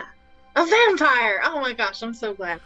I didn't think there were any of those foul creatures anywhere near South Prairie. That might explain why I took ill as soon as I set foot in this town. Exactly, yeah. So, well, I was wondering, that their vampire, he has himself a real nice swimming pool. And my friends and I were thinking, what if we got some holy person to bless the pool and then trick him into going for a swim, and that would clear up a bunch of problems. Well, I have been known to have a bit of a miracle of sorts at some of my revivals. Can't say I ever blessed any holy water. That's kind of a Catholic thing, but I could sure try my hand at it to curse that It's blasted worth a beast. shot, right? Alright. Well, alright, out of character, did we discuss when we wanted to have him come do this? I think Goblin suggested that someone take him with you when you go to seal up the sleeping hole. And while someone was doing that, he would bless the pool. I think that was maybe the idea. That makes the most sense. Okay. Just give him a ring back, right? Alright, so you're willing to give it a shot. Here's what I need from you. One of us is gonna come back here tonight and take you to the pool, and you can do your thing, and we're gonna keep him busy. All right, well, and I've always been a warrior of the Lord. I'd love to get my mitts on some kind of foul beast. I bet that'll be good for your next revival if you can put that on your resume. Yes, that's true, because I've done some faith healing, but saying that I single-handedly killed a vampire, well, surely that's gotta bring some souls into the kingdom if nothing else will. Alright, well, thank you. Cool. Yeah, he's excited. JJ's like, do I want... How much do I care if this guy takes credit for killing this vampire? JJ ponders that as they head back to meet up with everyone else. You get back to your cousin's house. It's simply covered in onions. Yeah, like, do the Home Alone trap montage. Yeah. Yes, but it's all onions. Like the onion juice, like on the floor. You're like squeezing onions. Y'all really went overboard with these onions. I'll have to check. We'll have to check some text later, but I'm not totally sure that vampires are immune to onions. I think that might be or sensitive to onions. I think that might be something else. It's gotta be onions. What else could it be? I don't know. I'm pretty sure.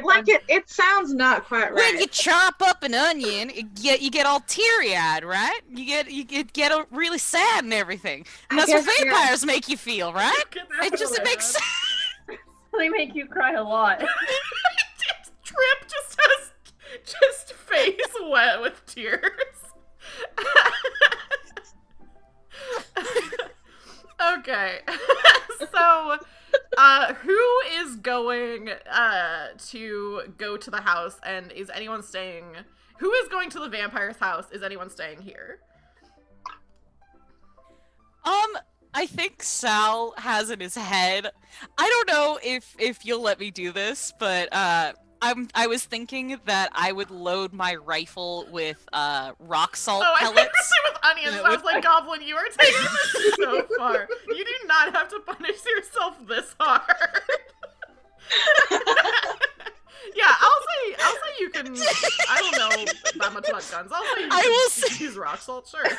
I will say that he has the pellets with rock salt, but if he could, like, it was not for lack of trying. He attempted it. That's where all the onion juice is from. It started out as you trying to like cram it into the gun, but then yeah, you could load your rifle or whatever with rock salt. Okay, Sure. all right. And so Sal's plan is just to like slow him down as much as possible. Like, I know rock salt isn't gonna do much except for like push him back, but Yeah. it is worth a shot. Worth a shot, literally.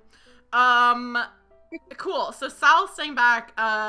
Trip and JJ, what's your two's plans? If JJ needs help getting back to the mansion house to seal it, Trip can come. Trip is very brawny, Oh yeah. so I feel like if he can help fight, I think it's probably gonna be Yeah, his and I best don't bet. think we should split up any more than this, you know? Like Mhm. split into two, you mean? Yeah. Okay, cool. So Trip wants to go to Mr. Petrov's house. Is that what you were saying? To help break If that's in? what that's what everybody thinks is best, because JJ will have the pastor guy, so that's two. Yeah. Should I stay with Sal? So here's what I'll say. You being strong might help JJ more than it'll help Sal. Okay. Because in this game you don't roll to attack. You just have your weapon. So like your Vim won't be like as helpful with Sal as it would be with JJ. Because if you have to like break into the house or like carry anything heavy or whatever, it would be more helpful for JJ. Okay. Then yeah, I'll carry the pastor guy. Come up and carry him. Awesome. So, and then I I'm was just picturing them both. go ahead, Goblin. Picturing them both running down the street with Trip has the pastor in a piggyback. Yeah. Like, just- Like fireman, like bridal carry. Yeah. Oh my gosh. Okay, and JJ, I guess I just assumed, but is JJ also going to the house, or did you want to stay with Sal? Okay, cool. So you all head. Well, Sal, you stay put where you are. But JJ and Trip, you head first to the pastor's house.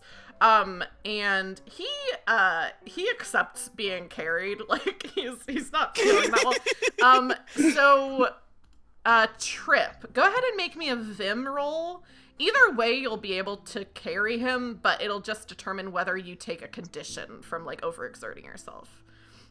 So with my is it not my good luck charm? It's Oh, your ability. my ability. Is this just like a brawn roll? Let me see. Because if it is, then I pass without having to. Yes, it would be Vim or like Brawn or whatever. Can you read out for my benefit and for chat what your ability is? Yeah, let me pull it up real quick, because I did not have this written down. For the benefit of chat, all the players get like a special ability that comes with like kind of their background. And the farm worker's ability I know is called Strong Arms, but I can't remember what specifically it does. It's thinking about loading the PDF file. Okay, I'm scrolling away, so if I get to it before you, I'll just... Oh, I got to it. Okay. Yes, automatically succeed on a Vim test related to sheer brawn. So yeah, that absolutely is the perfect time to use this. What does it look like as a Trip is just like totally no problem, like carries this guy? Like, what does it look like? Trip has spent with the last good 5 years, like carrying different farm animals, like that got hurt, like to get help. Like he helps, like carry kids to and from different places. So, like he just scoops up this guy, like in those like really sappy romance novel covers. Scoops this pastor up. Just muscles like rippling. The hair out of his face. Perfect. And starts walking like effortlessly. Oh my gosh, I love that so much. Yeah, you're carrying this guy. It's nighttime, you know, it's fully nighttime. You start carrying this guy. Sal, you're seated at home. I don't know why I said it like that. You're waiting at Betty Ann's house. You've got your rifle full of rock salt, covered, just dripping in onion juice. Onions everywhere. You hear a sound at the door of a key turning in a lock. And the door opens, and the first thing that happens is a bucket of onions falls onto this person, who you recognize from the painting that was in his house. This is Cassius Petrov, whose nice pinstripe suit looks a little bit less nice, covered in onions and onion juice. And he has unlocked the door and opened it. And you have a split second to react as you see his fangs glinting in the moonlight. Okay, before he has a moment, to recuperate, I would like to take a shot with my rifle full of rock salt. Awesome. And I guess a little residual onion juice. Nice. Yeah, so you can go ahead and roll whatever I think a rifle is a D8. Yeah, I have it on here. It's a D8. Yeah. So go ahead and roll a D8 and let me know what you get. I got an 8. Nice. Yes. You blast him backwards with this like buckshot of rock salt, and he barely has time to like get any words out. As he opens the door, the bucket falls on his head, and he says, "What is going on in here?" He's blown backwards. Like anything else, you know, like this is rock salt, but you know, like if you did that to like a person, they would absolutely be dead.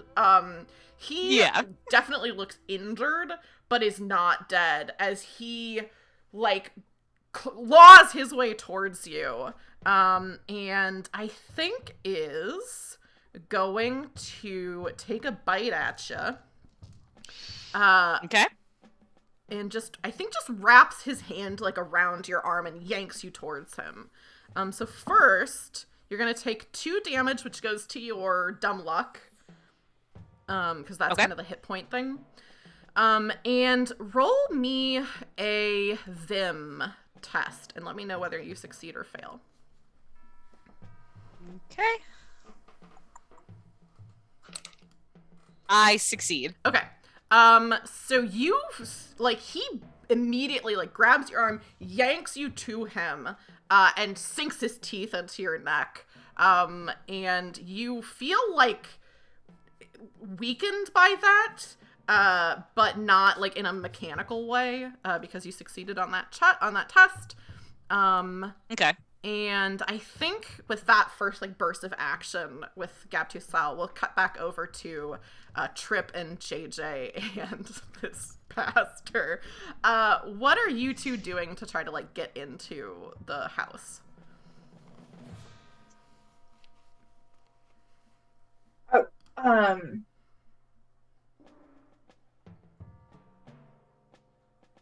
This is the perfect song to be playing right now. That's true. Should we be peeping in some about windows? walking in. What? Oh, yeah, or just walk in? I mean, so you go to the door, you try the door, it is locked.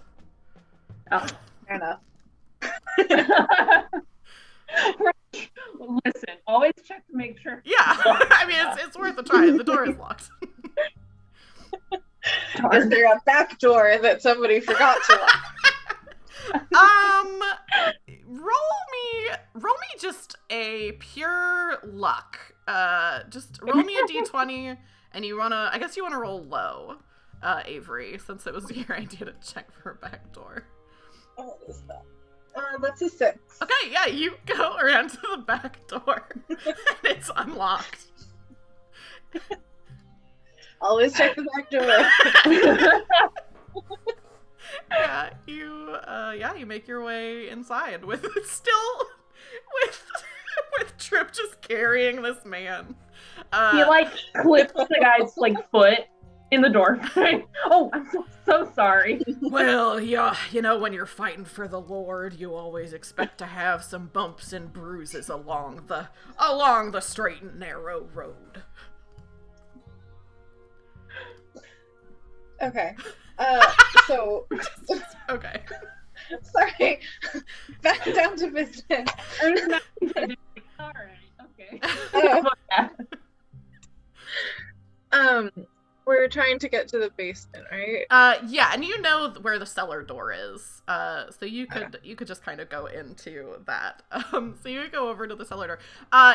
Trip, are you taking are you going down to the basement first, or are you taking the pastor straight to the pool? Trip's gonna look at JJ. Are you okay going down there by yourself? I would prefer not to, but I think I can handle it. I don't think we should split up. I look at the. We could drop the pastor off at the pool. I don't trust him by himself. He rolls up his sleeves and he's like, "I am ready to do the good Lord's work." How long do you think it's gonna take you to bless this water? I couldn't say. You can't rush a miracle. Trip against. Actually, it's not against his better judgment. He doesn't have good judgment. He's just gonna leave the pastor there. Yeah. Go with JJ. You set the pastor by the pool. He has his sleeves rolled up. He plunges his hands into the pool water and just begins praying he knows that he can't be that loud because you're sneaking in, but he's just kind of "Dear Lord, Father God, will you use me as a vessel to defeat the evils of the world?" And that's kind of where you close. This is a closed off courtyard. Leave him in there. So Trip will go with JJ. You two go down to the basement. You go down to the basement, and the first room that you go into, straight down, does just look like a cellar. It looks like a fruit cellar. So there's jars and things along the walls. Is there anything, you're obviously looking for a coffin, which you don't see when you come straight down to the cellar. Actually, I'll let you think about that for a second. Let's get back over to Sal. Sal, you are wrapped in this vampire's arms, his teeth sunk into your neck. What do you do? The first thing that came to mind is I'm gonna try and uppercut him as hard as I can, try and knock the wind out of his lungs. Cool. Yeah, I think that would probably just be a D4 since it's not a specific weapon and you're an old man. So yeah, go ahead and roll me a D4. But it makes sense because you're not at a good angle to shoot him with this rifle since you're kind of up, against him. So roll me a D4 and let me know what how you do. Okay. I got a 3. Nice. Okay. You're rolling pretty good on these damage rolls. I know! I don't know what I'm doing! Okay. You punch him, did you say you were punching him, in the throat? In my mind's eye, I was trying to go for the chest, just trying to knock the wind out of his sails. So I think you, managed to get an elbow free, basically, and hit him, square in the center of his chest. He, bends over and starts to cough, looks at you kind of sideways, and I think turns to, run out the door. Can I do anything before he does that? Probably not before he does it, but you can do something as a reaction to him. So he's basically using his turn in combat to get away from you, because you really messed him up immediately. But you do have your rifle, which is far. So I'll say if you want to take your turn now, and then we'll cut. Since yours is going pretty fast, you can roll with your rifle if you want to, or if you want to do something different. I was thinking you can tell me if I can do this, or if you'll allow me to do this. I was thinking about just like grabbing him by his coattails and like pulling him into a what do you call it, chokehold? Like just I am trying to keep him at this house for as long as possible. Yeah, I'll say, roll me Vim, but this is one where if you don't hit it, something bad is gonna happen to you. Got it. Okay. I succeed. Okay. He tries to like run away from you for his turn. And you just like grab onto his coattails, and there's a split second which is just enough time to like hold him back, like wrap your other arm around him, where he doesn't want to like rip his clothes, and like that instinct is a split second mistake, like on his part. Like he knows, like obviously I need to run away from this, but he stops his track just long enough for you to like launch yourself, wrap your arms around him. He is going to attack you though, in response. Of course. Since naturally he was trying to get away first, and now you're trying to keep him there. So let me see. This is. Oh wait, I have it over here. I was looking at the wrong thing. Okay. This is an attack. Okay, so that's gonna do 5 damage to your luck. Oh boy. And as I don't know, I don't remember how much luck you have. If you get to 0, I had 4. Okay, it's left or total? I had 4 total, and so 2 got taken away, and now I'm erasing the other 2. Okay. So when your luck runs out, it starts going to your Vim, which is similar to in Mouse Ritter. So the extra 4. No, the extra 5, 6, 7. So extra 3 goes to your Vim. And got it. I need you to roll me a Vim check first, and then I'll need you to roll a second one after you tell me what the results of the first one are. Oh boy. Okay, I succeed on the first Vim check. Very good. Okay, let me know what the second one is. Go ahead and roll the second one now, since you succeeded on the first one. All right. I got an 18, and my Vim is a 10. Okay. Well, your Vim would be, It was originally a 13. Okay, cool. So it is now a 10. Nice. It's good that you started off with pretty good Vim. I know! He sinks his teeth again. I think this time just into your arm, since you're, like, wrapped around him. He sinks his teeth into your arm, and this time, like, hits, like, a vein or something like that, because it does more damage than the first bite he did on you. And you feel yourself start to pass out. Because you have taken this damage. The first check was related to an ability he has, and it's really good that you succeeded on it. But the second check is, once you start taking damage to your Vim, you have to make a Vim check to see if you're knocked out of, like, combat, essentially.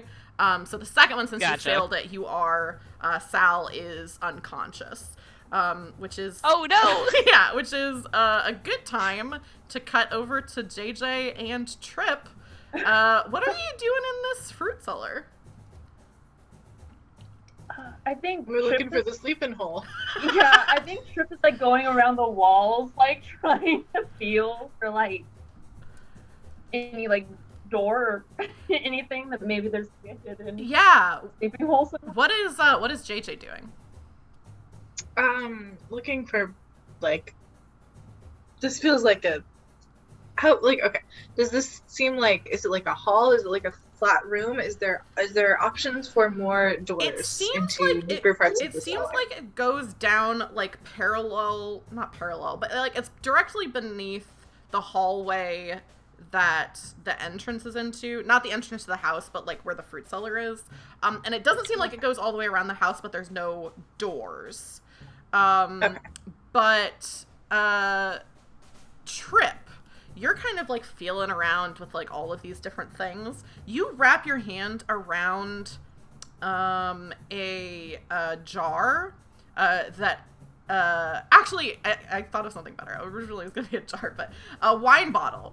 You wrap your hand around a wine bottle and go to pull it, and and a section of like the shelving spins, and you can see like it spins sideways, and there is this other hidden room. Trip. JJ. Oh shit! This looks to be somewhere like kind of below the pool. Like it still doesn't take up like the whole space below the pool because there's like a spring, so like it wouldn't make sense. But there is like this extra part of the basement. You go in and you see a coffin. And there's some other like stuff down here. There's like some candles and like this place looks, I mean, like this looks like a vampire lives here. The sleeping hole. Yes, it's like Sal said. So do we break the lid or something? Like how do No, would you just want to like knock it over and kick the shit out of it? Okay. Sure. Sure. I think we should shoot it or something. So much holes in it. Yeah, are you just trying to straight up just destroy the entire coffin? Yeah, I want to focus on the lid especially. Okay. You can't close. So I'll say, you can roll a Vim with advantage. Since I'm assuming that Trip has the better Vim. Whoever wants to roll Vim can, but I'll say whoever rolls it can roll with advantage since you're both like doing this together, trying to like just destroy the lid of this coffin. My Vim's a 15. Yeah, should I do it? I have a 12. Okay. Okay. Yeah, so JJ or Trip, go ahead and roll a Vim check with advantage. Okay. Both succeed. Cool. Yeah, It's a 6 and a- so you are like just, yeah, actually I'll let you decide. What do you do that like just destroys the lid of this coffin? He is going to just like stomp on it. Yeah. Like he puts his foot down, stomps on it, and then he jumps again and like stomps on it like from high up. Yeah. And JJ's just off to the side, like kicking. You know, the shit. and then he grabs JJ and like come on. Cool. Yeah. Splinters. Yeah, it just is completely destroyed. And I think since there's a little bit of like a syncing up where like it would take you all longer to do the things that you're doing than it like has taken Sal to have the things happen to him. You at this point you feel something behind you and you turn to look and you see Cassius Petrov standing in the doorway with unconscious Sal slung over his shoulder. I guess the onions didn't do anything. Could I actually say something just real quick? Yeah.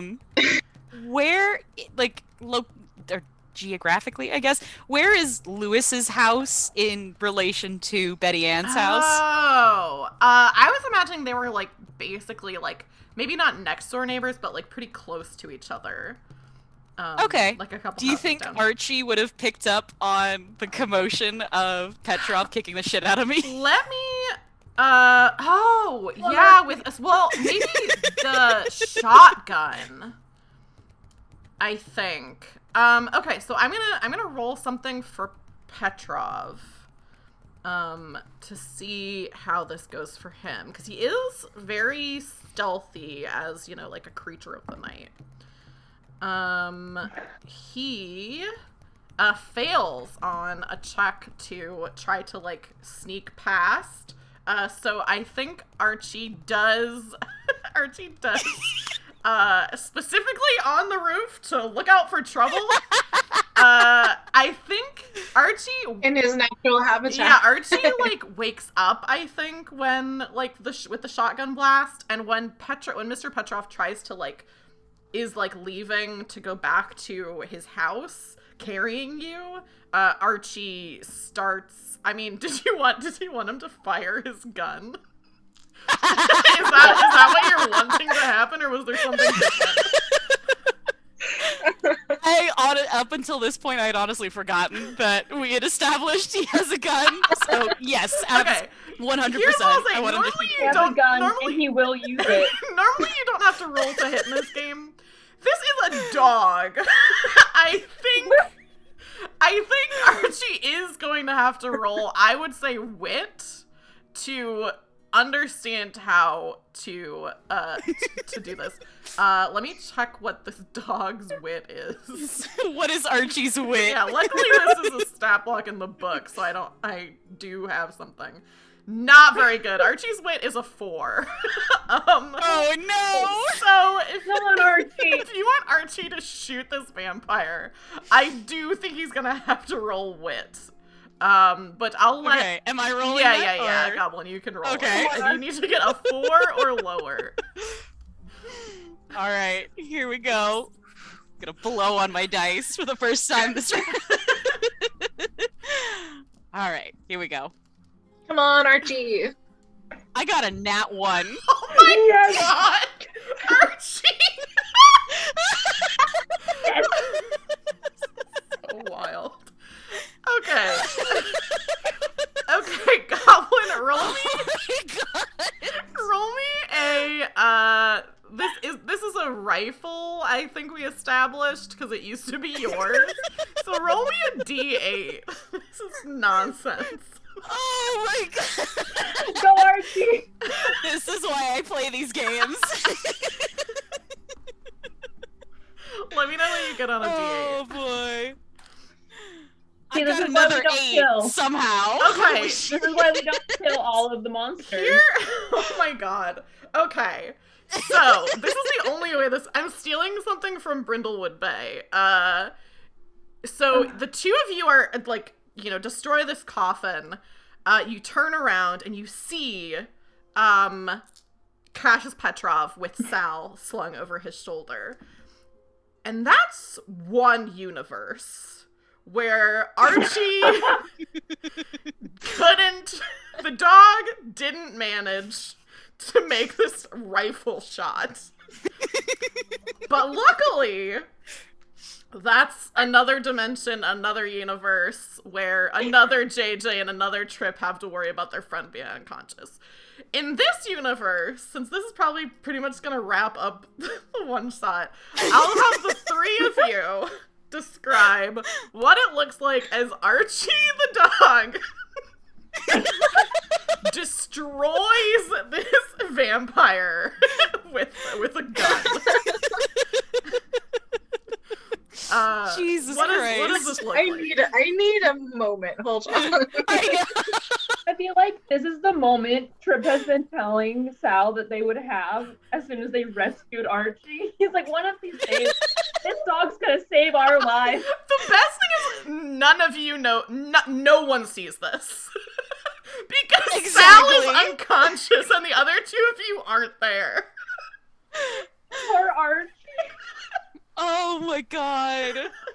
See, I just I like the idea of Trip being like, no, this dog is gonna get us through some rough shit or something. Yeah. Oh, but I'm picturing have we all seen The Mitchells versus the Machines? I haven't watched it yet, but Oh, no, okay. probably a bunch of people in chat have seen it, so feel free to use that as a So- point. All you need to know is the family dog. The running joke is that his eyes look two different ways, and it's a running joke throughout the whole movie. And then there's a moment where he finally centers his eyes, and he's gonna catch something. Like his vision is finally 20/20. And I think it's a moment like that where Archie is he struggles a lot on flat ground. But he's standing up on this roof. He is relieved to finally have terrain that he can stand correctly on. Yeah. And he wakes up, hears the gunshot, and sees Sal, who they've had a begrudging respect for each other for ever since they got together. Uh-huh. But he sees Petrov just kicking the shit out of Sal. And it's one of those moments where it's I know what I have to do. I think he sees Petrov hoist Sal over his shoulder. and begin walking, like, towards, like, closer to Archie, but also closer to Petrov's house. Gotcha. Just because I think that's a better, like, image of, like, this guy carrying Sal, and it's, like, really dire. So Goblin described the setup. Trip or JJ, what do you think happens next after Archie sees this happening and is ready Well, now to we shoot? have to think about what a dog firing a gun Yeah. looks like. He like holds it with his like lopsided side, like his shorter With the side, shorter side? and then he uses his long arm to pull the trigger. Cool. He's like steadying it with his teeth. Oh, I Vampire dog defeats the evil vampire. Yeah. Oh my god, yeah, vampire too. He's holding it in his sharp teeth. And that just leaves JJ.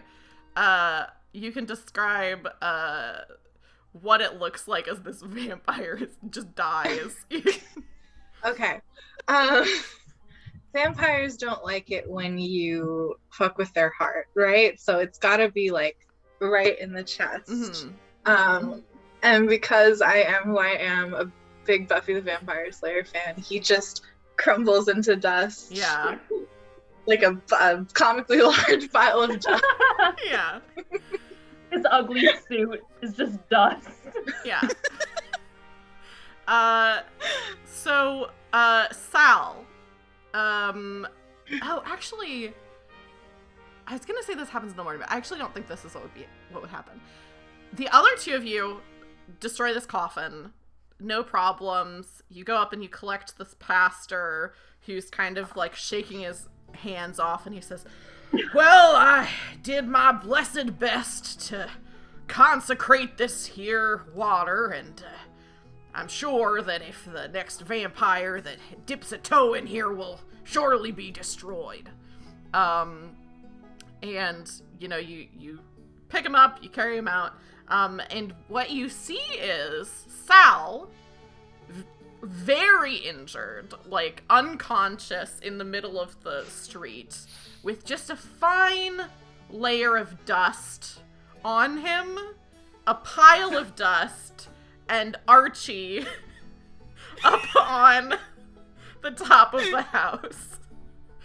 With The gun still like smoking. yeah, with the gun still smoking. got a cigarette hanging out of his mouth. The dog can't smoke. I'm drawing a line. The dog Okay. can't smoke. Not because it's unlikely, but because it's just bad for him.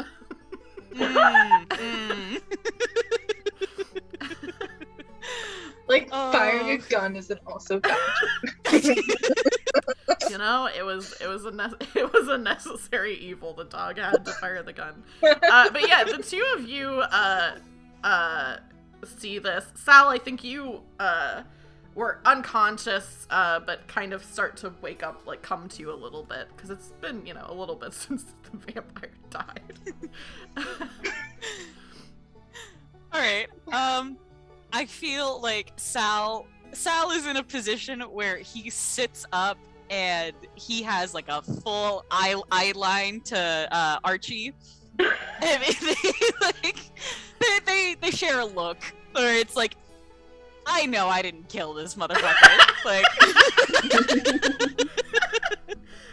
Yeah. Oh, excuse me.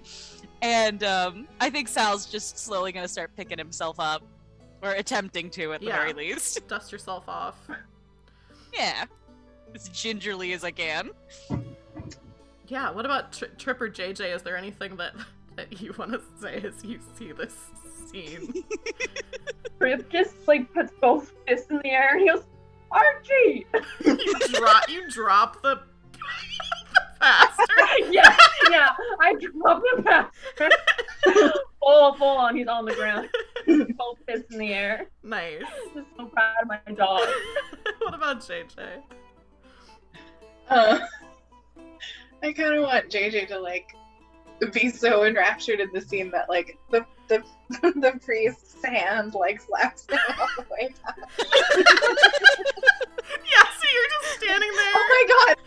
Like, put putting it all together. Like the dog on the roof, the pile of ash, Al on the ground unconscious. Watch it. Yeah. So one last thing I'll do before we wrap up, since I told you when we were on the break that I didn't think it was gonna go best on. And then the scene with Solomon Tooth happened. So it went a little bit longer than I was anticipating. But before we so much insane shit has happened that I completely forgot about.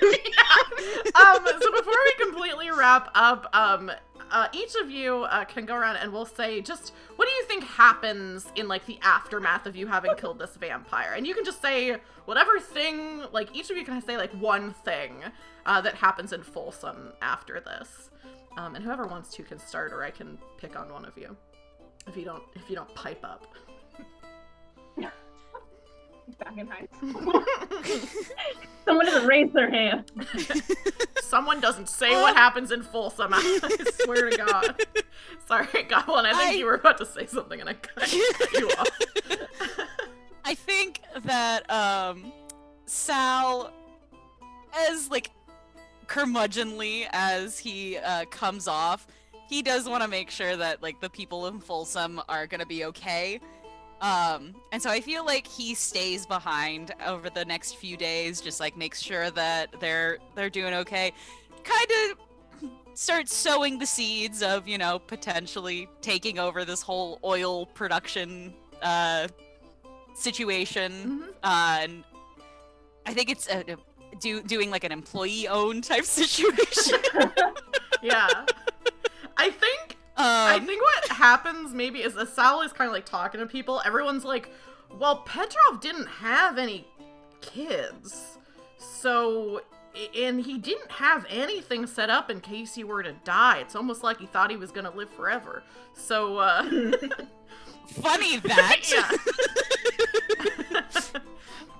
Well, I may be just a humble moonshiner, but I would hate to see y'all have to, you know, strike out and start anew. So, you guys already know all of the equipment and the ins and outs of this operation. Why not run it yourselves? Yeah, I think with that question, what about JJ and Trip? What do you want to have happen in Folsom at some point after the events of the evening? I think JJ stays, like, depending what Betty Ann does, JJ will stay with her. If she leaves, they will leave as well. Yeah. I think she sticks around because there is, like, a lot of, like, running a union or running, like, an employee-owned business, there's a lot of work to be done that isn't, like, going into the oil fields. And, like, she didn't want to and, like, really couldn't do that. Like, it was just a job she wasn't really cut out for. But, like, keeping track of, like, expenditures and income and all of that kind of stuff, she kind of, like, once she starts looking into it, like, is kind of taking to it, and, like, a lot of that administrative kind of work, which, like, is a lot when you have an employee-owned business. So she definitely, I think, sticks around. Yeah, they stay around and help her unpack all the boxes. Yeah. They help her pack them. You unpack everything. What about Trip? What do you want to have happen? And it doesn't have to do with Trip necessarily, but just anything that you want to have happen. I feel like Trip tries to convince Betty Ann to move into the big house with the kids. And he just plans on spoiling Archie. He's like, this dog is a hero. He works on, like, getting a statue of Archie made. Yes, okay. I was gonna say, Archie should definitely be the unofficial mascot of this town. And then Trip probably helps, like, the employees, like, unionize and, like, not help them unionize, but, like, connect them to the unions that he knows. Yeah. So then he kind of connects them. Yeah. I think they turn Petrov's house into, like, a community center because it has the pool there. So, like, Betty Ann's like, I don't really need all that space. Pool full but, of holy like, water. Yeah, they're pool blessed. full of They're possibly blessed water. Hi. Excuse me. And you know, the last thing I'll say is in the years after this event, maybe it's the holy water, maybe it's the reputation of the town, but you all don't hear about any more. All the onion. Anymore. Maybe it was the onions. The onion. But there's no more vampires in Folsom for a long, long time after you clear the town out with the help of your dog. And that's where we'll wrap up our session tonight. Thank you all so much. What a way to end. So much fun. This game has been so much fun and so great. Before we wrap up, I know we are pushing a little past the time that I said that we would wrap up, but honestly, that's no one's fault but your own. I take full responsibility. Yeah. Sheldon too. So this time we'll start with Goblin. For anyone who came in just at the tail end, what else? Do you want to reintroduce yourself and also let people know where else they can find you? Sure. So I'm Goblin. I am a non-binary variety Twitch streamer.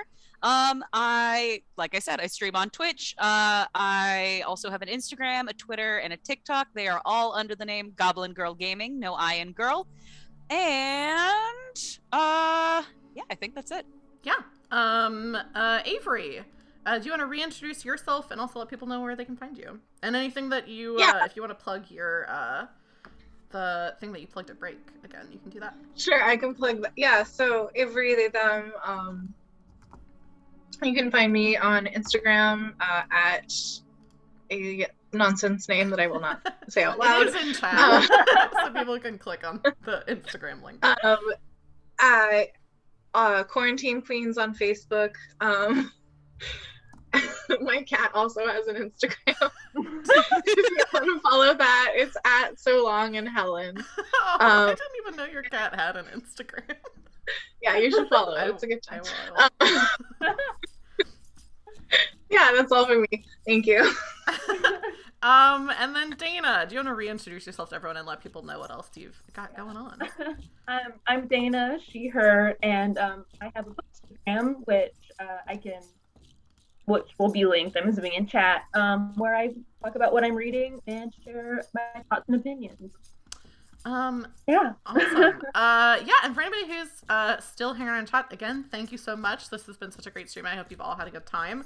As for me, my name is Taylor, I use she, her pronouns, and this is my Twitch stream. So I stream on Tuesdays and Wednesdays. I play video games. Right now, I'm about to start a game called Dicey Dungeons, which is a roguelike where you play like as dice. So I thought that would be a fitting game to play. And then I have a stream of Good Society that's coming up on the 30th. If you liked this, I'm sure you'll like Good Society. The name of that limited series, which I don't think I mentioned before, is Good Society Arse and Farce. And so if you like silly things, you'll love that. And then on February 5th, I'm also going to be playing a game called OK Cryptids. So if you like cryptids and monsters, you'll like that stream. With that, I am going to leave this Zoom call really quick, but if you all wouldn't mind sticking around for just a second so I can properly thank you, but I am going to do a wrap up with chat and do a raid. So I'm going to leave this call. If you all want to say goodbye to chat while I transition away. And there we go.